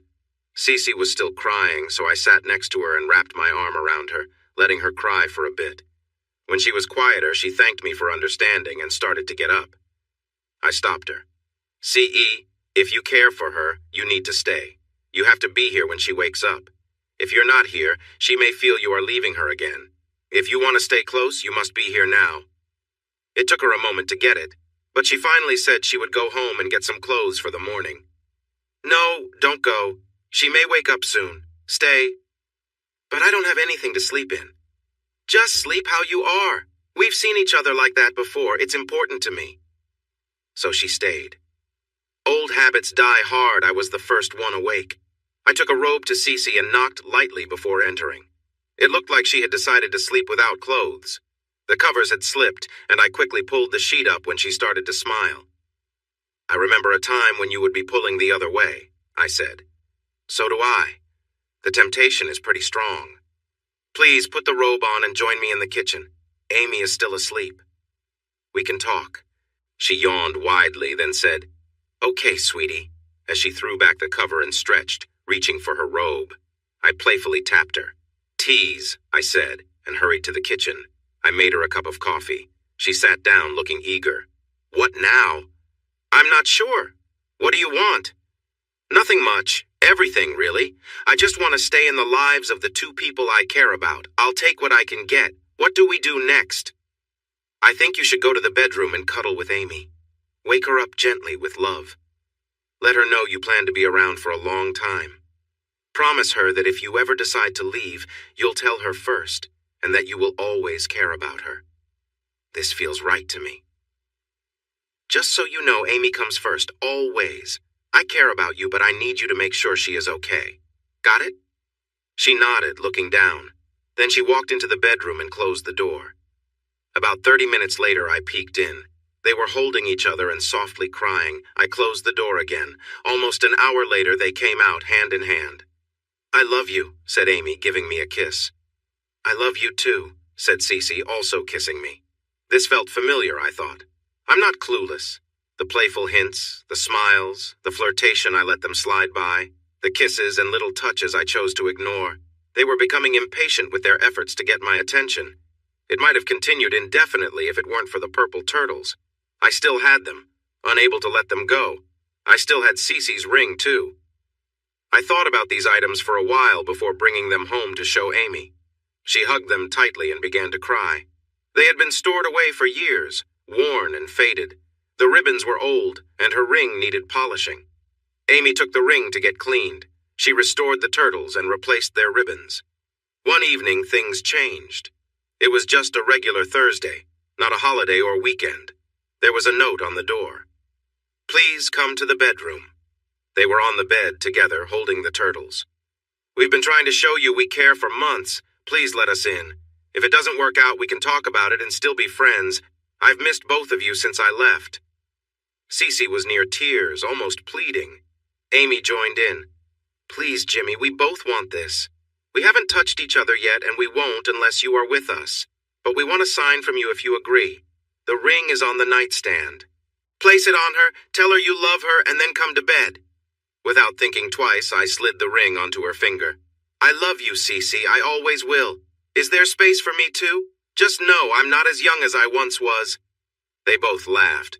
Amy handed me a small blue pill. "I've done something silly, Jimmy." I told our doctor a little fib, saying you were having some minor issues. He gave me a pack of 3 pills. I hope that lasts until Monday. They were both pulling at my clothes. As I lay between them, I smiled. Here we were, 3 parts of a lovely triangle, surrounded by a circle of friendship. Would we last? Who knows? But we would care for each other as long as we could with all our hearts. Leaning on my cane, I looked down from the mountain into town. My home for over 60 years. My daughters respected my privacy, waiting patiently by the car. Only one is my biological daughter, Barbara Joanne. The other is my stepdaughter, Amy. They bring me out once a month for a short visit. It makes them sad to know they won't have to do it much longer. I am 83 years old now, living in a small apartment at an assisted living center. They bring me my meals and check on me from time to time just to be sure I'm okay. It's nice, but it doesn't feel like home. It feels like a waiting place, reminding me of an old British sitcom called Waiting for God. It won't be long now, I welcome it. The mix of medications I'm on dulls the pain, but it gives me peace and time to remember. I still clearly remember the first night we welcomed Cece back into our lives. It was slow and careful, exploring and appreciating what we had once shared. It wasn't the passionate nights of youth, but it was mature love with all its layers. Thanks to the pill Amy got me, I felt up to the moment. Like always, I was up first to make coffee. Amy followed closely behind me, and as we sat sipping our coffee and thinking about our new life, Cece made her way to the table. After a second cup when everyone was awake, I asked the obvious question. What now? Amy took charge. Cece was about to learn she wasn't the only one involved anymore. First, we need to reconnect.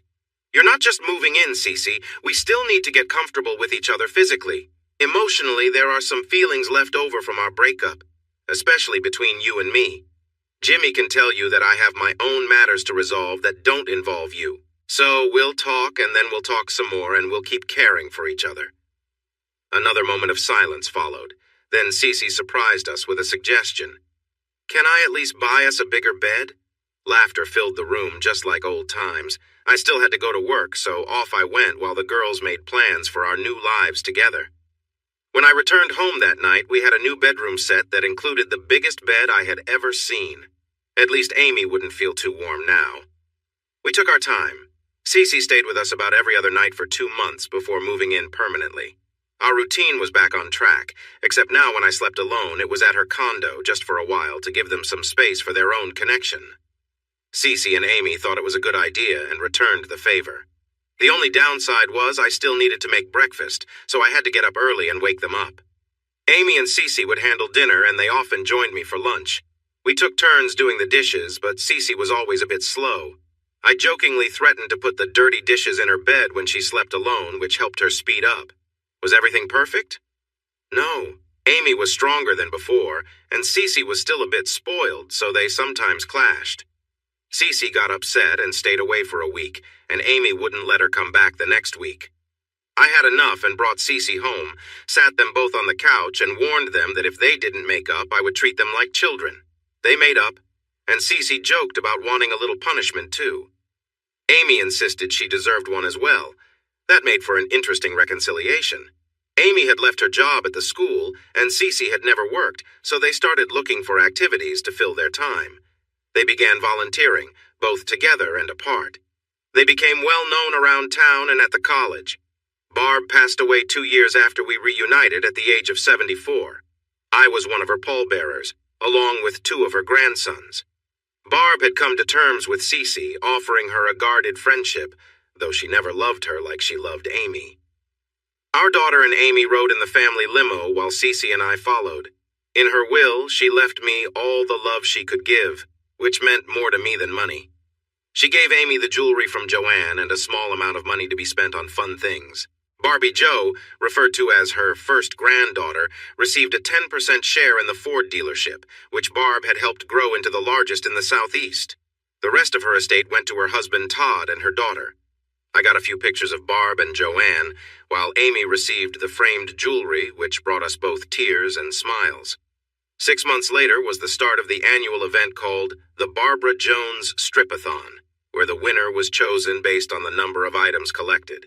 Amy, Barbie Jo, Jane, her adopted daughter, Joanne, Barb's granddaughter, and Cece hit the local bars. Cece and Jane came out on top with 2 each, while the others got one. I didn't ask questions, but kept some money ready in case they needed it. When it came to money, Cece was well off. Her dad had divided his estate among his children to help with taxes. He was still alive when we got together, richer than ever. I didn't like him, but no one could deny that he was good at making money. He saw the decline of the textile market coming and sold his factories at a good price. He then invested in real estate and made another fortune before that market crashed. He was still buying properties at low prices, waiting for the market to improve. Seeing his face when Cece was on one arm and Amy was on the other made me happy. I didn't tease him too much, but the grin on my face showed him everything he didn't want to admit. Being a hometown hero didn't help things either. With money from my writing and the book, Amy and I started a scholarship program at my old high school. The program covered 2 years at community college, and if students kept up their grades, they could go for 2 more years at a regular college, ideally at Mountain State. Every year I gave a talk at the school about the importance of education and hard work. The school had a display case in the lobby next to the office that embarrassed me. It felt almost like a shrine. It had the motto, "Anything is possible," with photos of me from yearbooks, a few from my college days, and some as a professor and dean. In the middle was a big picture of me in front of my old motorcycle, wind blowing through my hair and beard. Underneath there was a copy of my book. Years passed, and the girls started suggesting I retire. I wasn't sure until we got a new president. He was ambitious and wanted to make a name for himself. By then, everyone in our community knew about my personal life. We didn't show it off, but we didn't hide it either. Honestly, no one seemed to mind. Cece's daughter got one of those small scooters that were popular. Amy tried it and loved it.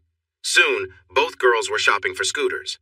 I insisted they get ones with at least 150 cc's, something strong enough to keep them safe.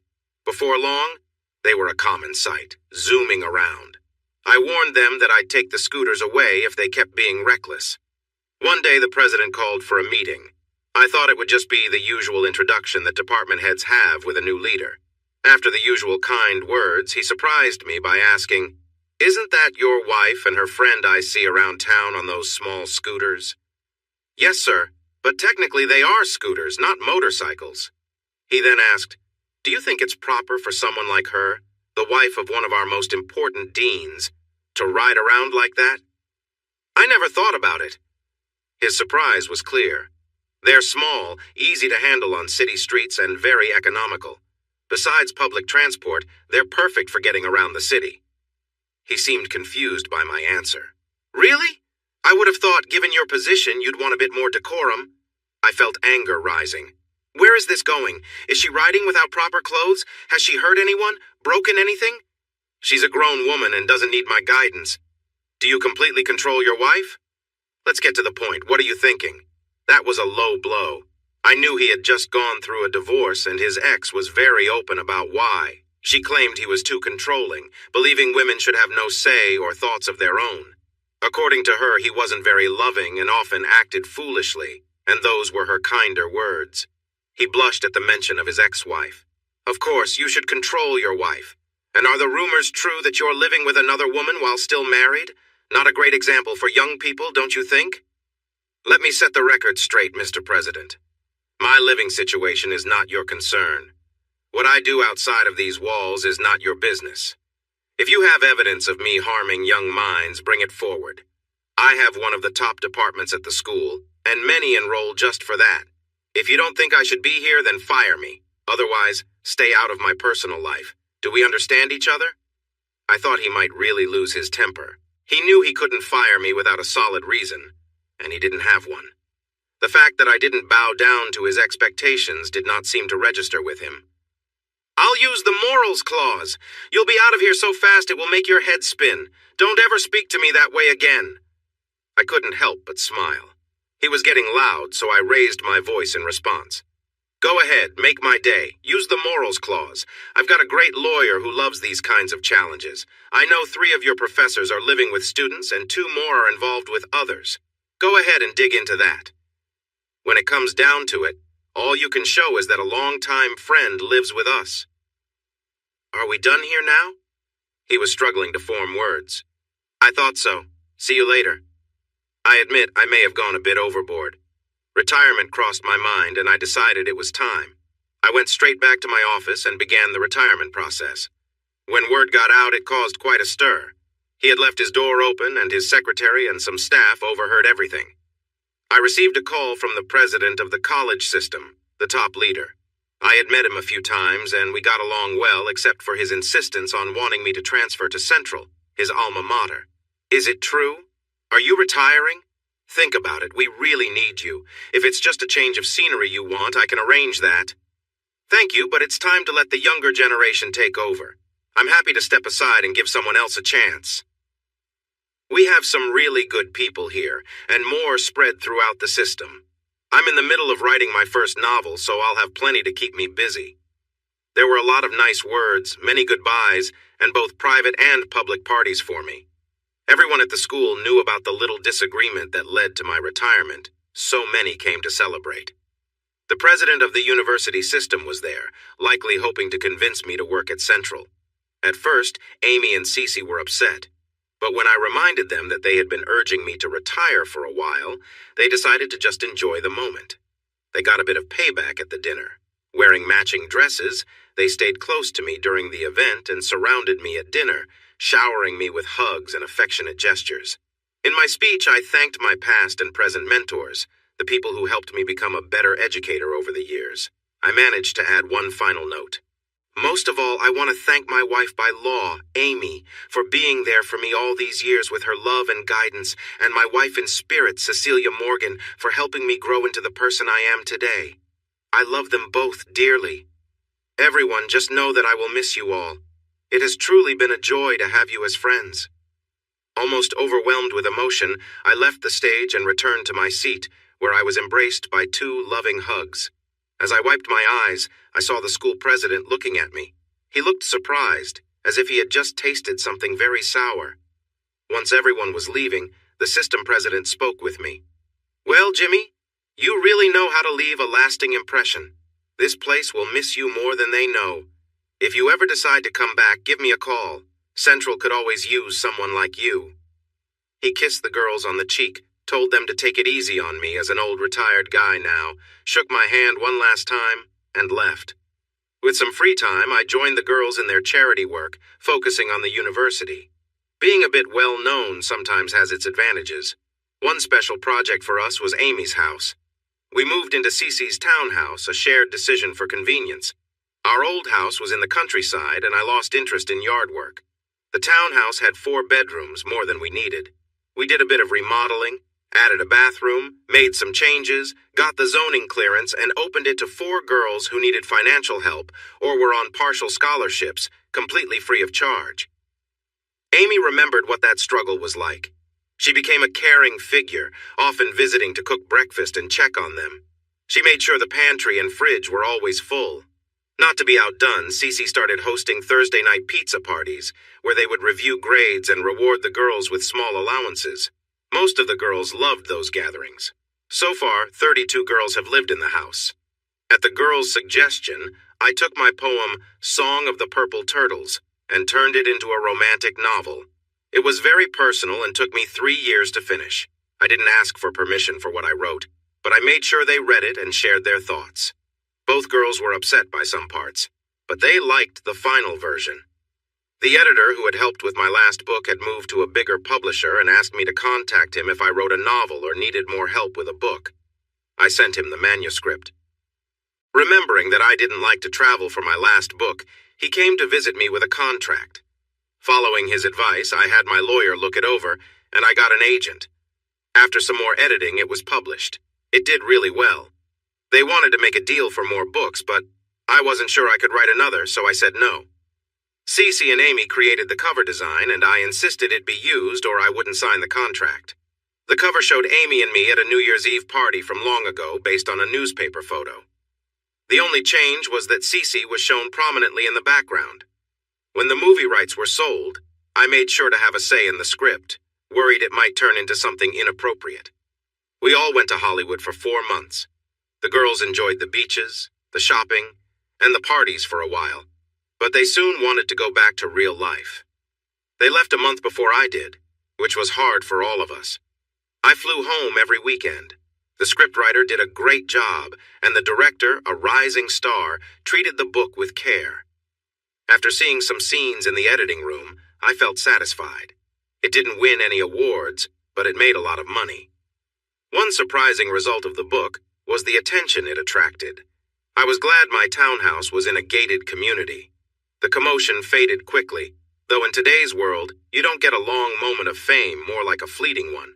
While they liked riding scooters, neither girl wanted a motorcycle. I had kept my old Sportster all those years. I almost sold it a few times, but Amy would get upset whenever I mentioned it. I rebuilt the engine twice, but eventually it became too tough to ride comfortably.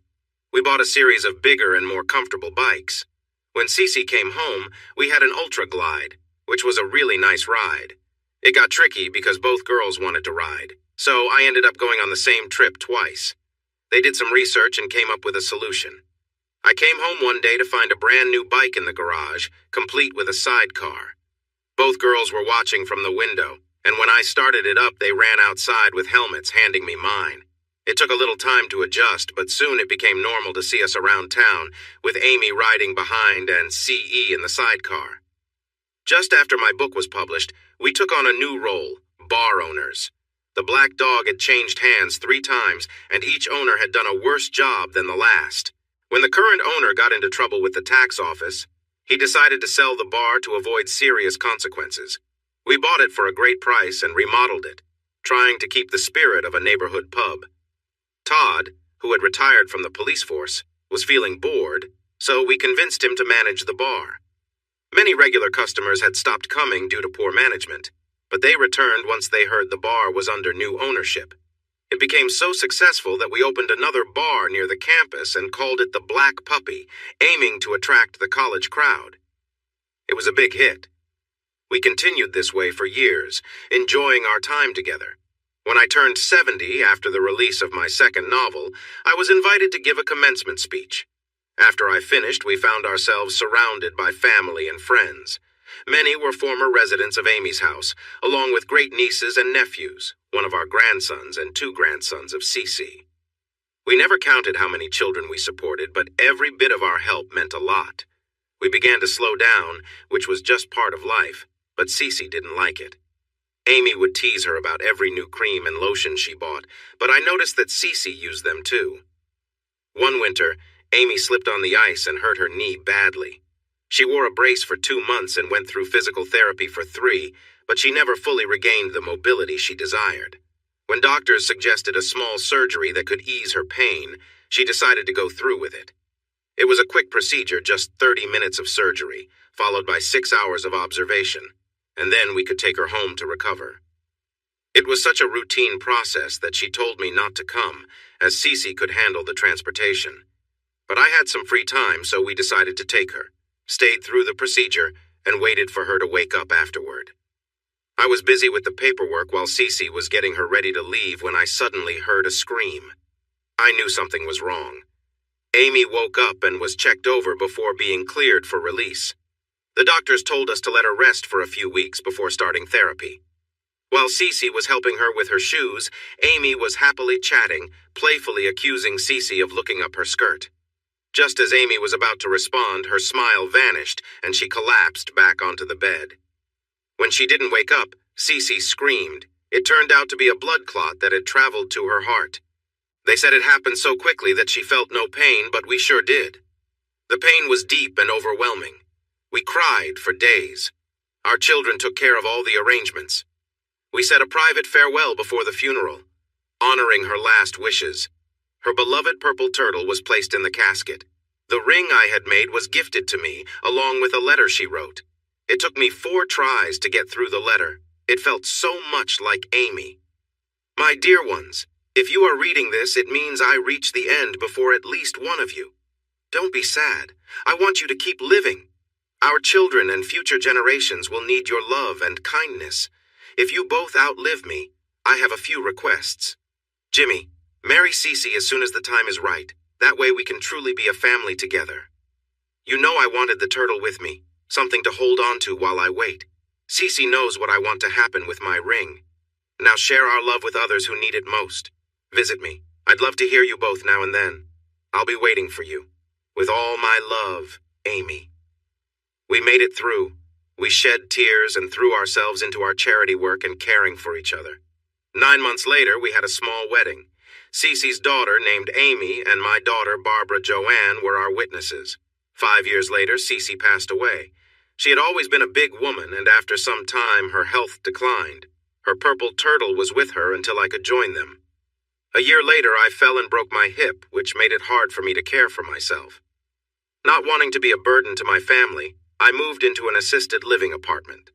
My kids and a few old friends visited often. When people learned I was a wealthy, twice-widowed, best-selling author, The ladies in the community made sure I had company. I could hear their laughter. Now I sit, surrounded by memories and medication. I can tell my time is coming both from how I feel and the care I receive from the staff. I'm ready, as I truly miss my girls. There was a big turnout for someone many had forgotten. The weather was cloudy and cool, but nice enough. Mountain View, high atop a mountain, overlooked a small college town. Children, grandchildren, great-grandchildren, and even 2 great-great-grandchildren gathered in front of the gravesite, remembering. It was actually 2 double plots purchased years ago by the girls. Only 3 were buried there, spaced out. Amy didn't like being too close to others. The largest stone in the cemetery stood tall, drawing the attention of visitors. It was a big triangle rising high. At the top were the letters C with an A inset and a J hanging from the crossbar of the A, all inside a triangle surrounded by a circle. It was inspired by a tattoo that those resting beneath it wore with pride. In the right corner was a carving of a turtle with a white ribbon. Below it was the name Cecilia Morgan Wilson, a loving wife to Amy and James. In the center was a similar turtle carving, but this one had a yellow ribbon. It read, Amy Johnson Wilson, a loving wife to Cecilia and James. On the left was a carving of a motorcycle with the words, James Looney Wilson, a loving husband to Amy and Cecilia. He was buried, as he wished, with 2 identical rings in his right hand. Finally, you made it. Shh, Cecilia, you were always so eager. Did you bring the rings, my dear? They're right here, waiting for you. Great, please put them on us. C.E., give me some space. You know I get warm. After exchanging sweet words of love, they settled in for their well-deserved rest. Hey, everyone! Thanks for watching. Don't forget to subscribe and turn on notifications so you won't miss any of the exciting stories we have coming up. What do you think about the characters in this story? Let us know in the comments. We'd love to hear from you.